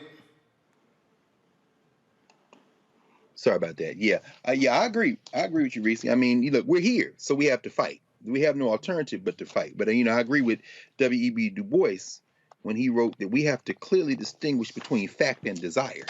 And the fact of the matter is, that we are living in a situation where the only thing that they're going to respond to is power, not even pressure.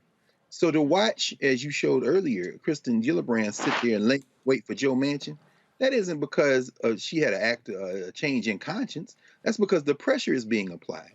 To look at Joe Manchin, the cosplay coal miner from West Virginia, whose state has consistently one of the lowest voter turnouts in the country, is to see that he must be broken by organizing, by doing what Melanie Campbell is doing out there, by doing what William Barber is there in support. In other words, go into there and invade West Virginia and go knock on all the doors and turn people around. No, we have to fight, but it does no good to fight in a situation where we're fighting on fantasy.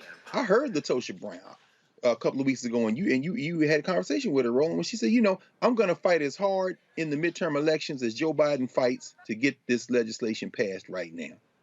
Now, hell, at that point, I'm listening to somebody who has reached the limits of her tolerance. But I'm also looking at somebody who understands that if we don't go out and exercise this right to vote, even if no legislation passes, we are going to be the ones that suffer more than anybody else. Joe Biden going to be okay. So I guess what I'm saying is, at the end of the day, there is no choice but to fight. And so not only must we support these sisters, not only must we support these movements, we have to join them and overwhelm these folk. Not, as Martin Luther King would say, with our capacity to love, but with our capacity to exercise the simple art of self-defense. That's why we're in the street. Not because we love America so much, but because we know that if we're not in the streets, we'll be the first ones in front of the firing squad. Faraji.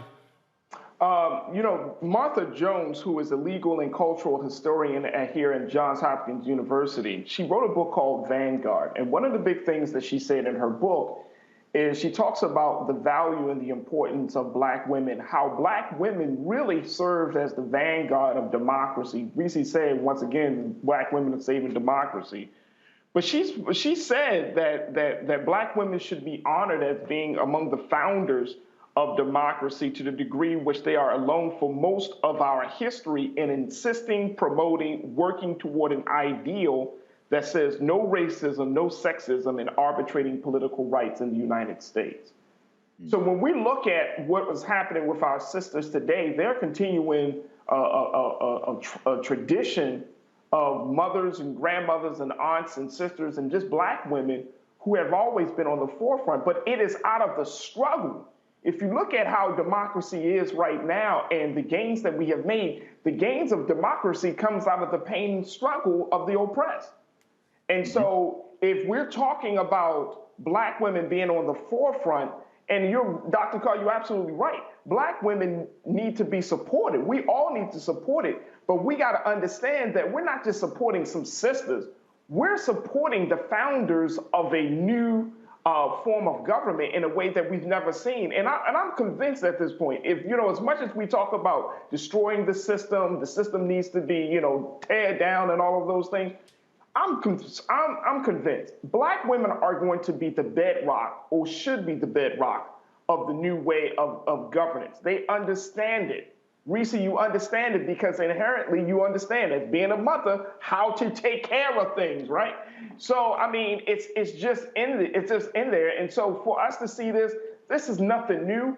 It's just that we got to get out of our own way, especially as men. We got to stop, expecting women to always be on the forefront and help them. And then guess what? When we help women, we help ourselves. Because why? No nation can rise higher than its woman. It's just that simple. I do want to play some of that. Here's Melanie Campbell speaking today on steps of the Supreme Court. What do we want? Voting rights. When do we want it? Now. In the what? In the what? The filibuster. When? Now. In the what? Filibuster. In the what? Filibuster. When do we want that? Now. No justice, no peace. Thank you, my sister Jocelyn Tate, who is our senior policy advisor and all other things we ask her to do. And we thank her for all she is doing, and thank you for that introduction.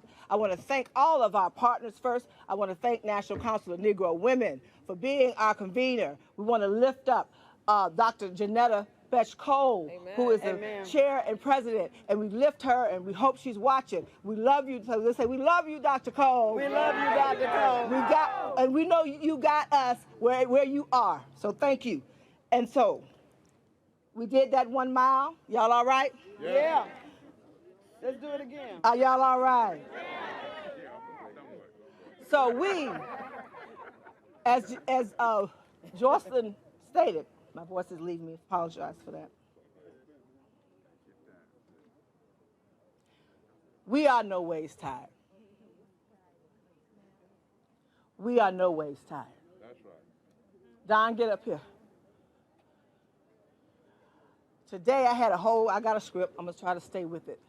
But the spirit is moving. No matter, Reverend Bishop Barber, how far they think they're gonna push us back. That's right. We're gonna keep moving forward. We, the Black women and allies, are here. All of our allies, all of our movements. And Reverend Barber and I were talking a few months ago now, and we said no matter what, I got you, I got you, you got me, Latasha, all of us. That's right. Black, white, red, yellow, vanilla. That's right. The people are demanding voting rights when? Now. Voting rights when? Now.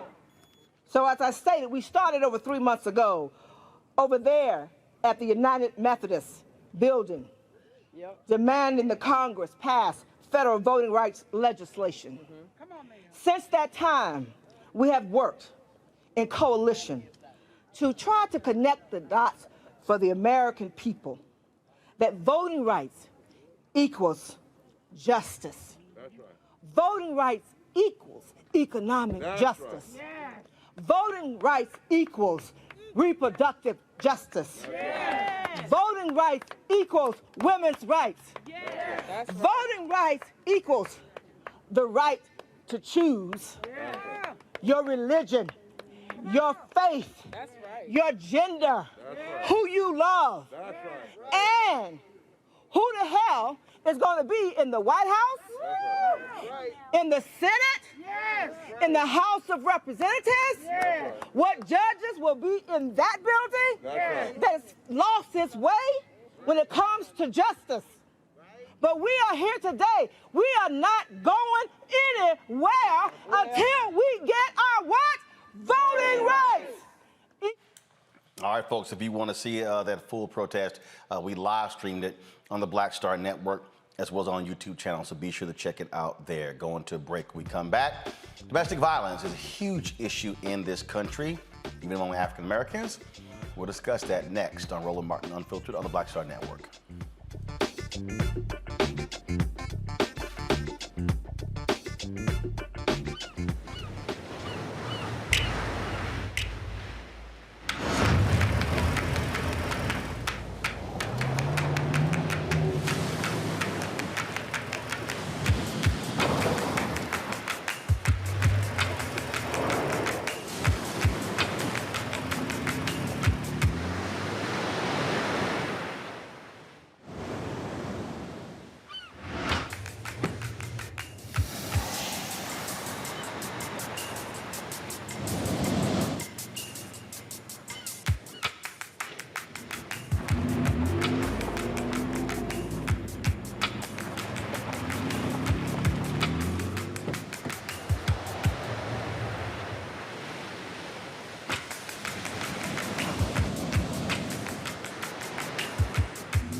is saving big holiday shopping at Amazon. So now she's free to become Maureen the Merrier. Food is her love language, and she really loves her grandson. Like, really loves. Hi, I'm El DeBarge. Hey, yo, Peace World. What's going on? It's the Love King of R&B, Raheem Devon, and you're watching Roland Martin, Unfiltered. All right, folks, domestic violence has always been a problem in America. October is coming to an end, and certainly that is this month is Domestic Violence Awareness Month. It does not discriminate. It can happen to anyone regardless of age, gender, socioeconomic status, race, or even culture. Nearly 20 people per minute are physically abused by an intimate partner in the United States. That means nearly 2,000 people have been physically abused since the start of this show. During 1 year, this equates to more than 10 million Americans. 1 out of 4 women and 1 out of 7 men experience domestic violence in their lifetime. Children also are impacted. 10 million witness some form of domestic violence annually. They eventually, of course, become victims of child abuse themselves. Alma Davis is the founder and CEO of the Alma Domestic Violence Foundation in Atlanta. She joins us now. I'm glad to have you on Roland Martin Unfiltered. How do we effectively confront this? How do we deal with it? Because it continues.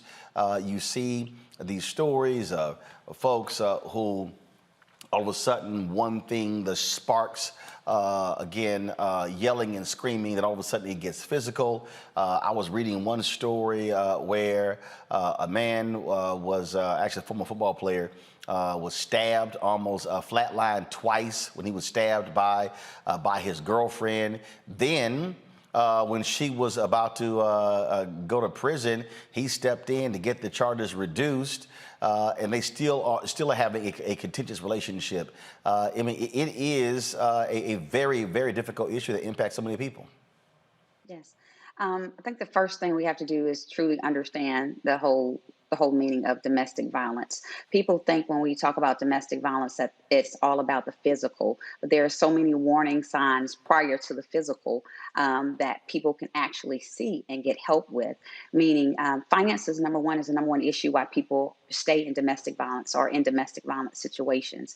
But prior to that, you see other types of trauma, whether that be verbal abuse, mental abuse, sexual abuse, even religious abuse.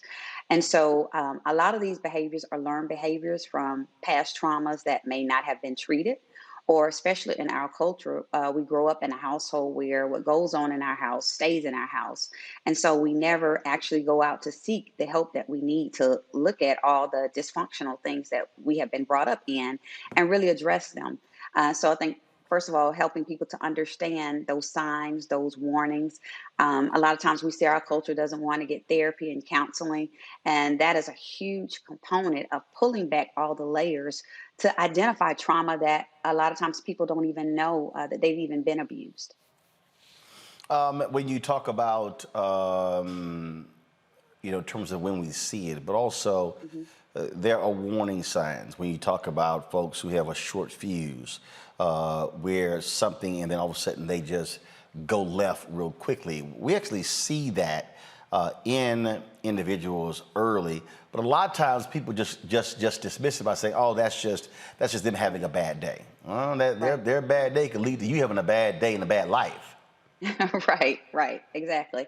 When we see those type of things, again, being able to say, that's not normal. But again, we have so normalized dysfunction that we brush those things off, and those should be red flags. First of all, when we in our organization, we address a lot of healthy relationships. What does that look like? Not just for partner relationship, but healthy relationships, period. Whether that's your family, whether that's friends, and understanding those boundaries and those definitions of what you can automatically see as a warning sign. So when we start talking about, domestic violence, so isolation is one of the first big things that we see when people are starting to get in abusive relationships. Their abuser is pulling them away from family, from friends, telling them they really don't need to be around people, or that that abuser is the person for them and has their best interests. That is a warning sign that we see. When you are on a job and you start to see a lot of absentees or tardies. So those are just little small things. There's something that's going on in the background, whether it's domestic violence, but something is causing those side effects of that person either coming to work late, or when we start looking at kids in school, a lot of truancy. So what are the underlying layers that are causing that? So you're absolutely right, Roland. If the more we have the conversation about domestic violence and start really pulling out the dysfunction, then we're not so easy to just wipe away, oh, he or she's just having a bad day. No, those are some mental issues or some mental crises that we need to be paying attention to. Questions for our panel? Reese, you're first up. Yeah, I'm sure you're aware of these, but just for the audience's purposes, I want to just rattle off a couple of statistics. As it relates to domestic violence, Black women are disproportionately impacted by it. More than 40% of Black women experience domestic violence in our lifetimes, compared to 31.5% of all women. 53.8% of Black women experience psychological abuse. 41.2% of experience physical abuse. Black women are 2.5 times more likely to be murdered by men than white women, and 92% of the person who killed them knew their victim. 56% of homicides were committed by a current or former intimate partner, and nearly all of them, 92% of these killings, were interracial, meaning Black man killing a Black woman. I think in our community, and I would like for you to kind of tell me if you think I'm off on this, that we have a humanity issue in how we see Black women.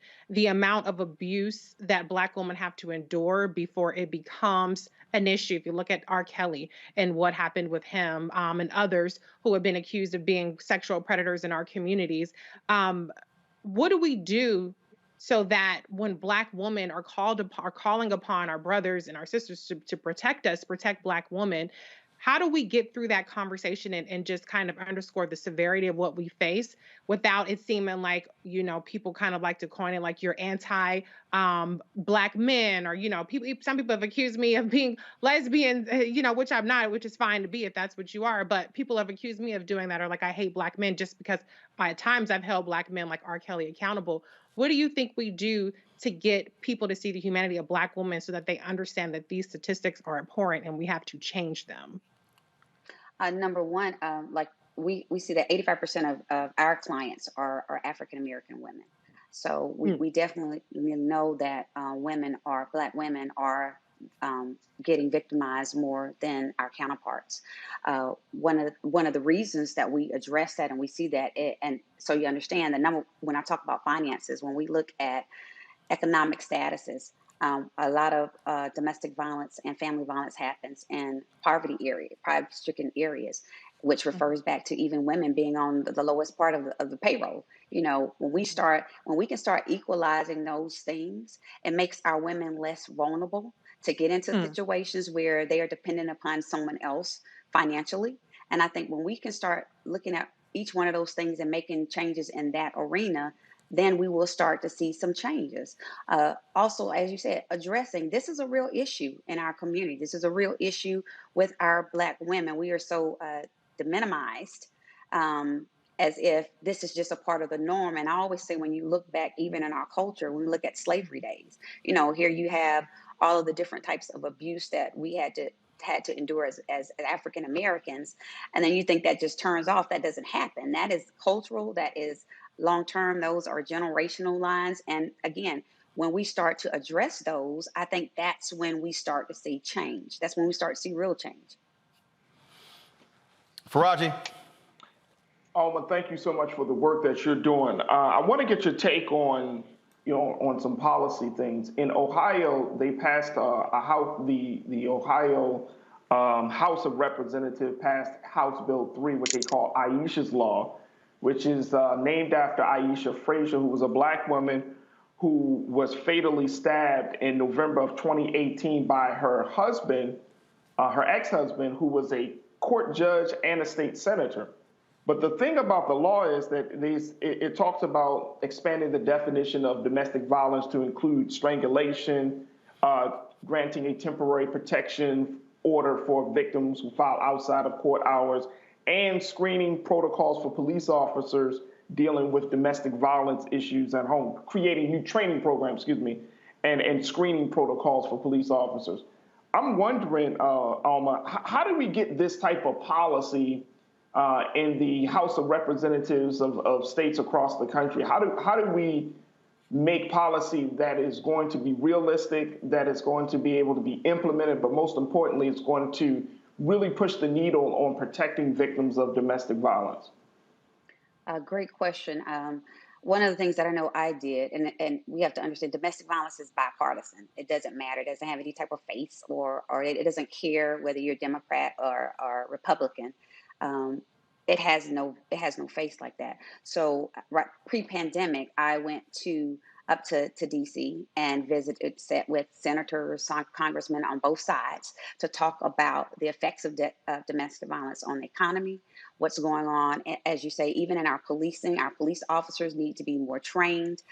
We see so many incidents of where a victim has called for help, but the abuser either turns it around or the police have not been trained, and the victim actually gets arrested for protecting themselves, or that we end up in court having to help prove that no, this was the victim. This abuse has been going on year after year after year. So the more we talk about it and we get in front of Congress people, the bill sat for several years. It just got passed, the VAWA Act, the Violence Against Women Act. It was sitting for years and just got passed this year to help get funding out to organizations like ours to help push resources into those areas, into those neighborhoods, to actually educate our communities about it. So we have to keep making this a topic of conversation, not just during the month of October, or not just when it shows up on TV with an R. Kelly or an athlete, but talking about how it affects our economy. Most people don't know that $8 billion is lost a year in corporations due to direct incidents of domestic violence. $5 billion is due to the healthcare costs that companies pay out for incidents of domestic violence with their employees, and the other $3 billion is lost productivity. So when you start putting dollars to the topic of domestic violence, we talk about sex trafficking, but do people actually acknowledge that over 80% of sex traffickers are people coming out of domestic violence households, even the kids that's being trafficked. So when you start putting dollars and cents to this topic and making it a subject that's comfortable to talk about, not just every blue moon or every month, this should be a dinner conversation, especially when it's the number one issue on college campuses, it's the number one issue in the LGBTQ community. I think that's how we start bringing more attention and start getting laws changed. Absolutely. Thank you. Greg? Thank you, Roland. And again, thank you for your work. It's incredibly important. I want to ask a question around the question of culture. Several times you mentioned isolation. We know COVID, we've seen a spike in domestic violence. And I agree with you wholeheartedly. Enslavement was a process that attempted to dehumanize us in ways that we've yet to recover from.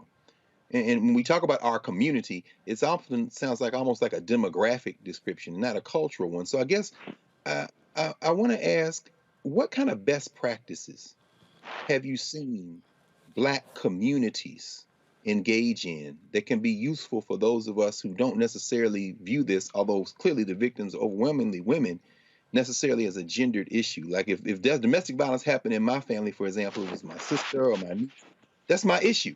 But in fact, the problem would be, are you going to pull him off of this guy before he kills him? But I'm not looking at, in other words, I don't look at the affinity as a gendered affinity as much as a community affinity. But nevertheless, what kind of best practices have you seen with us trying to address these kind of things from a perspective of community, or are those some things you've encountered in your work? Well, the first thing is people feeling comfortable enough to talk about it or ask for help. So when Roland talked about the stats earlier, 1 in 4 women, 1 in 7 males, that's only because 5% of cases are reported. So if you bring in the other 95% of cases that we don't hear about, it's more of 1 out of 2 women, 1 out of 4 males. So as a community, the more we can become comfortable talking about this, but then again, getting help for resources. The age limit that we started for 16 years, we've been addressing 13 and over. Because of COVID and the 82% increase, Our youngest client right now, which is getting mental health services and things of that nature, is 7 years old. So that goes to show, and I said 7, that goes to show what is happening behind closed doors, especially COVID exacerbated those things. Because we are not getting a lot of resources in those neighborhoods. I cannot stress enough the mental health component of this, with people getting counseling, getting therapy to address, to be able, first of all, to stop being scared to ask for help. Come on. You know, we deal in a community where we don't want to ask for help from the police because we don't know if they come there, we'll live once they show up at the front door. So reaching out to organizations like ours, we are Black run. Majority of our staff is Black. We understand a lot of us have gone through domestic violence. A lot of us know how to address the issue. We know how to talk about it. But you know, reaching out to people like us that can help walk you through those steps. And then to help you understand that you don't have to be in this situation. It takes a woman, on average, it takes a woman 7 times that she leaves before she officially leaves. That means she keeps going back. And a reason being because number one, how am I going to survive? I have children involved. We see situations where people don't want to leave because they have animals involved. But there are resources. Even if you have a pet, we can get your pet covered where someone is, your pet is in a shelter for 3 months, up to 3 months, while you get the health, the care that you need to get back on your feet. So I can't reiterate enough that as a community, we have to stop normalizing this and making this normal. We have to start talking about this is wrong. We need help. We need to get finances into our community so that our vulnerable populations don't stay in households that this is taking part of because they have lack of finances. And we got to get money into organizations like ours that are out here beating on the ground, working day and night to try to help our community. All right, then. Where can folks get more information about your foundation? Yes, they can go to our website, which is ALMA DVF, which stands for almadomesticviolence.org. We are on all social media platforms, ALMA_DVF on Instagram, Facebook. We have a toll-free number, 844-435-6468, that people can contact us. So we are all out there. Even if they Google our name, we've been in existence for 16 years. So we're able to be contacted. All right, then. We appreciate it. Thanks a lot. Thank you. All right, folks. Got to go to a quick break. We come back. Just a couple more stories before we go for the day. Back on Roland Martin Unfiltered on the Black Star Network. Oh, that spin class was brutal. Well, you can try using the Buick's massaging seat. Oh, yeah, that's nice. Can I use Apple CarPlay to put some music on? Sure. It's wireless. Pick something we all like. Okay, hold on. What's your Buick's Wi-Fi password? Buick Envision 2021. Oh, you should pick something stronger. That's really predictable. That's a really tight spot. Don't worry. I used to hate parallel parking. Me too. Hey. Really outdid yourself. Yes, we did. The all-new Buick Envision, an SUV built around you, all of you. Betty is saving big holiday shopping at Amazon. So now, she's free to become Bear Hug Betty. Settle in, kids. You'll be there a while. Ooh, where you going? What's up, what's up? I'm Dr. Ricky Dillard, the choir master. Hi, I'm Amber Stevens-West from The Carmichael Show. Hi, my name is LaToya Luckett, and you're watching Roland Martin Unfiltered. All right, folks, Alabama families demanding to see the unedited surveillance video showing their loved one allegedly climbing in the back of an unused police van in front of the police department. Christina Nance was missing for 12 days before her body was found on October 7th in a Huntsville, Alabama police van. The family viewed this edited version of footage of the lot where Nance was found and does not believe it is her in the video. Let's go to Charlottesville, where opening statements began today in the civil lawsuit against organizers of the 2017 Unite the Right rally in Charlottesville, Virginia. One person died and a dozen others were injured as white nationalists, white supremacists, and counter-protesters clashed. 12 jurors will decide whether organizers knew the event would turn violent. Charlottesville residents and counter-protesters claim organizers engaged in a conspiracy. They're seeking damages for the physical and emotional injuries they suffered on that particular day. NFL Hall of Famer Brett Favre has repaid the state of Mississippi the welfare money he accepted for scheduled speeches that he didn't show up for. Favre reportedly paid $600,000 for this week, but The state says, now, player, you owe us $228,000 more in interest. If not paid off by mid-November, the Attorney General could sue Brett. Of course, he received $1.1 million and repaid the first $500,000 in May 2020. Former quarterback is not facing criminal charges, but others are facing charges in what's being called Mississippi's largest embezzlement case ever. How about paying that money, Brett? I'm just saying. All right, final thoughts from each one of our panelists. It has been quite the busy day. It's been quite the busy week. We talked about all the drama that's been happening on Capitol Hill. So I'll start with you, Reese. What stands out for you? Biggest story of the week, in your estimation, that people are not paying enough attention to? Well, I think people are paying a lot of attention to the biggest story, which is the Build Back Better plan and the framework that has been outlined. I think that people really should focus on the transformative aspects of it. I've been seeing some tweets to you and to those of us on the panel, expressing dissatisfaction. I've seen comments on it. And I think a problem that we have is that we want to solve every single problem with one bill. I remember back in the day, you used to have one bill address one thing and another bill address another thing. And we don't have that kind of system anymore with the obstruction from the Republicans. And so what you get is one or two cracks a year at actually doing transformative policies. And so I think that what we're seeing laid out is a massively transformative policy, particularly as it relates to children in this country and people that really need the help the most. There are a lot of things that would have been nice, but you cannot underestimate and you cannot marginalize the impact that this Build Back Better plan will have if it does come to pass. And so I hope that they get it done. And I hope that we can move on to the persuasion and the messaging part of it as opposed to the sausage making. Because I think once people really figure out what's happening and what's at stake in this bill, that there will be a lot more support of it. Now, whether they can get that in terms of voting, that's going to depend on what they do with voting rights and the gerrymandering and voter suppression that's happening across the country. But in terms of the substance of the Build Back Better plan, it's very necessary, and I think it's a win. I think it's a win for the Democratic Party and, more importantly, for the country. Faraji, what story that people are not paying a lot of attention to that they should? I think this big Facebook story is so fascinating to me, bro, Roland family. Them changing their name to Meta? Right, to Meta. And here's the thing, like Mark Zuckerberg, he talks about creating a platform that would meld online, virtual, and augmented worlds that people can traverse. Like, what are we? And I mean, with this social media, and I know, Brother Roland, this is a digital show, this is a digital platform, but this thing is taking on a whole different life. Like, I remember when Facebook started, right? I mean, and it was just like, oh, we just want to connect with friends. Now it's becoming this platform from misinformation to this platform that wants to like take over people's world.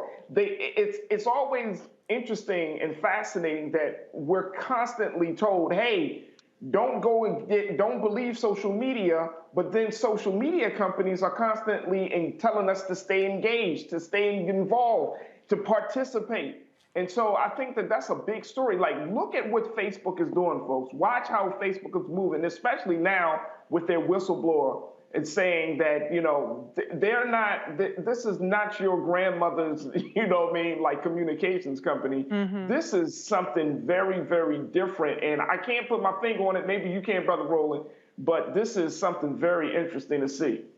Great. It's like The Sims meets Facebook. Like, but we're The Sims now. Right. Yeah, right. And how everything is connected, just real quick. I mean, look at how technology, whether you're talking about Facebook or Google, like everything in our lives are connected. Our homes are connected, our car is connected. Of course, we got phones. It's like we are so involved in being on the grid of technology that even if you wanted to walk away from it, you really can't. Greg? Oh, yes. Well, Roland, I mean, while Mark Zuckerberg is planning on taking the world into virtual reality, the reality-based community has been paying a lot of attention this last couple of days to China. China launched a hypersonic a rocket that they can maneuver like the space shuttle and deliver a bomb payload that will render the United States military nuclear defense system irrelevant. It was confirmed yesterday. Mark Miley, the Joint Chairman of Joint Chiefs of Staff, said the Chinese tested it once in July, another time in August. They've got a rocket that moves more than 5 times the speed of sound, that they can put a nuclear weapon on and hit you, and your systems can't do a damn thing about it. Miley called it a Sputnik. So while we're all strapping in, looking at looking at virtual reality, the Chinese are preparing to basically handle the business in the reality-based community, and I haven't heard a word about it anywhere other than here. I haven't heard about it either. That's All right, folks, that is it for us. Tomorrow, I will be broadcasting live from Indianapolis, where I'll be moderating a panel put on by the Stewart speakers. That is going to involve, of course, Eddie Glaude, Princeton University, as well as Alicia Garza. We'll be talking about activism, and so we look forward to that. And so we're going to be there. So in addition, I'll be doing the story from there. We're also going to be live streaming the program as well. This is the promotional video that they put together for the event. Check this out.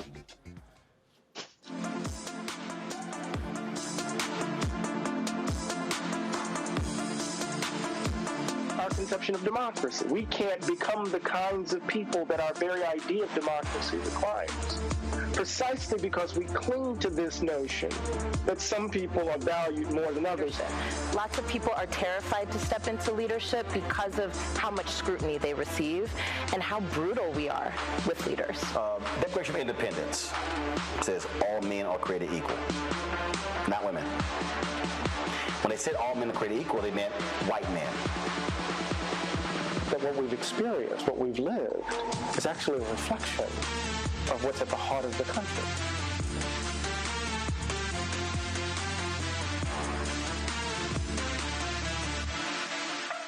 All right, folks, because of COVID, you need to register for that. So if you go to Stewart Speaker's website, it is free, open to the public, but you have to register. They have COVID protocols, and so we look forward to that. I've spoken on this twice, but then I've now moderated. I think this is the 3rd time I've done that. So we're going to be live streaming this as well, so looking forward to that. And so, yes, the event will be going on just as Game 3 is taking place. My Houston Astros, the last time, oh, that's right. The last time I moderated the panel, we were in the World Series. Yeah. So, guys, all tied up 1-1. I know all y'all Atlanta fans out there, y'all a little sick because last night our bats came alive. Get used to it. It's going to happen again. I do want to close this way. 45 Assholes going to be in Atlanta. First of all, it's talking about a joke. Travis Tritt is going to be singing the national anthem. He's the big-time anti-vaxxer who's upset. Matter of fact, he blocked me and a whole bunch of other people. I don't know why, dude. I ain't got none of your damn music on my iPod. Never will. I got other country artists. Travis, you don't make the cut.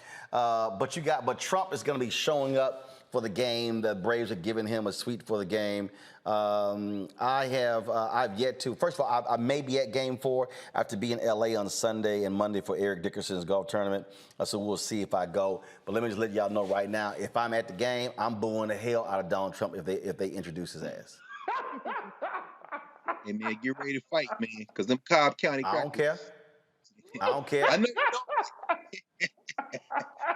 don't. And if anybody around me say something, I'm going to say he's a grifter, he's a liar, and MAGA people are stupid.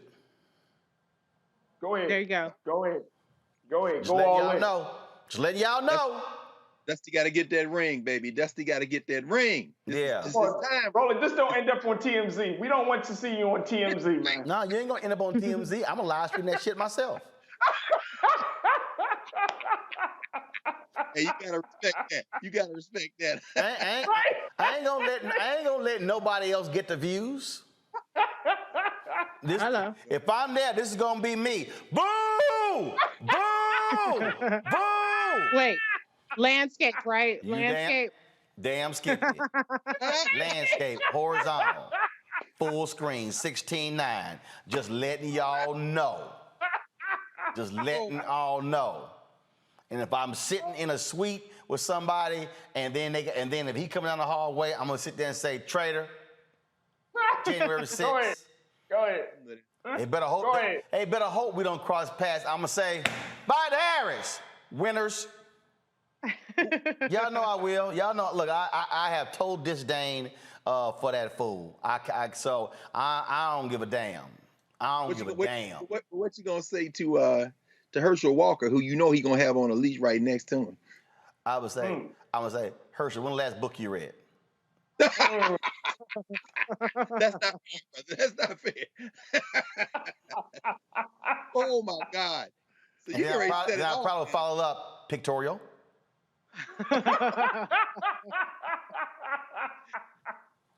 Yeah, I trust me. I got no love for any of those fools. Any Republican who supports Donald Trump, and I said this as well. What's that fool name? Who's that fool running for lieutenant governor in Virginia? They've been doing stories about her, the black woman. She's I don't remember her name, but I know who you're talking about. She's a damn fool. Is it Victoria Owens or something? Is something? No, Winsome Sears. Sears. Yeah. First of all, crazy, demented Donald Trump supporter. Her photo was like her, with a big old gun and all. She big time Second Amendment. And so the story I saw today is they said, it would be a first woman, person of color, lieutenant governor. Y'all, this literally was her campaign photo. Do you actually think I want a fool like this representing? I mean, this is, I guess she was in the military. I don't care.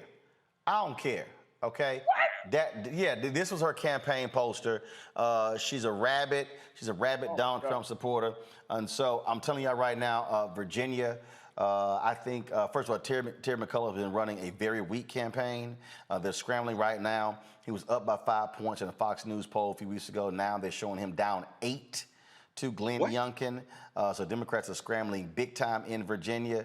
But I'm sorry, I don't want crazy as lieutenant governor in Virginia. I don't care. You can be black. I don't care. Winsome, she can go do a podcast with Candace Owens for all I care. So if y'all in Virginia, be sure not to vote for the crazy people. Glenn Youngkin, crazy.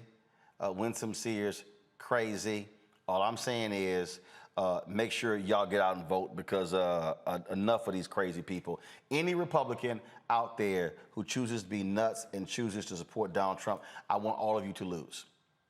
All of you. U.S. Senate, congressional races, state races, county commission, city council, water district, dog catcher, DA, don't care. I want all y'all to lose.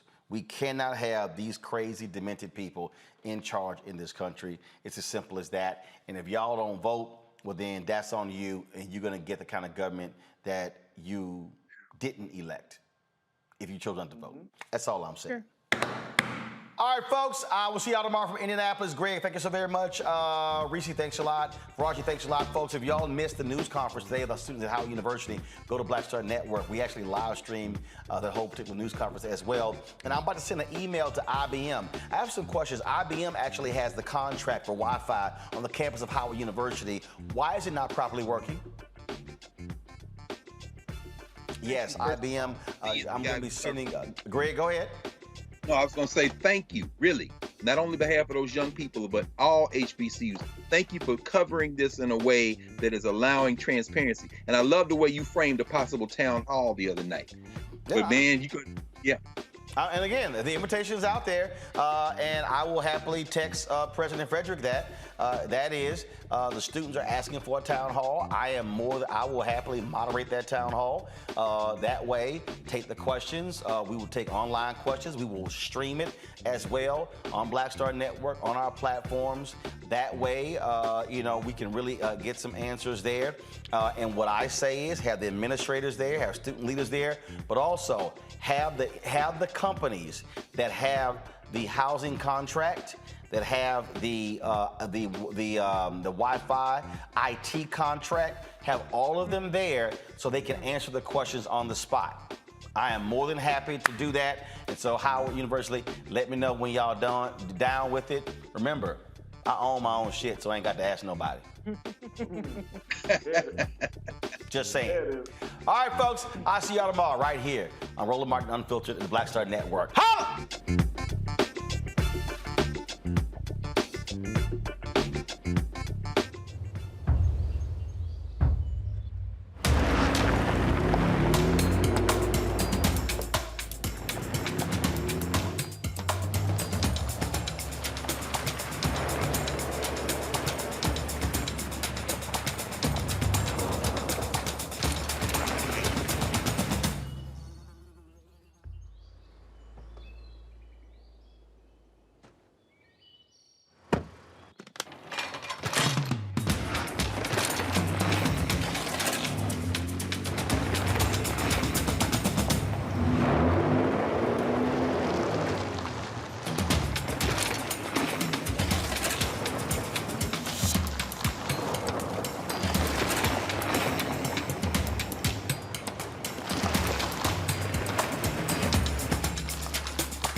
To be smart.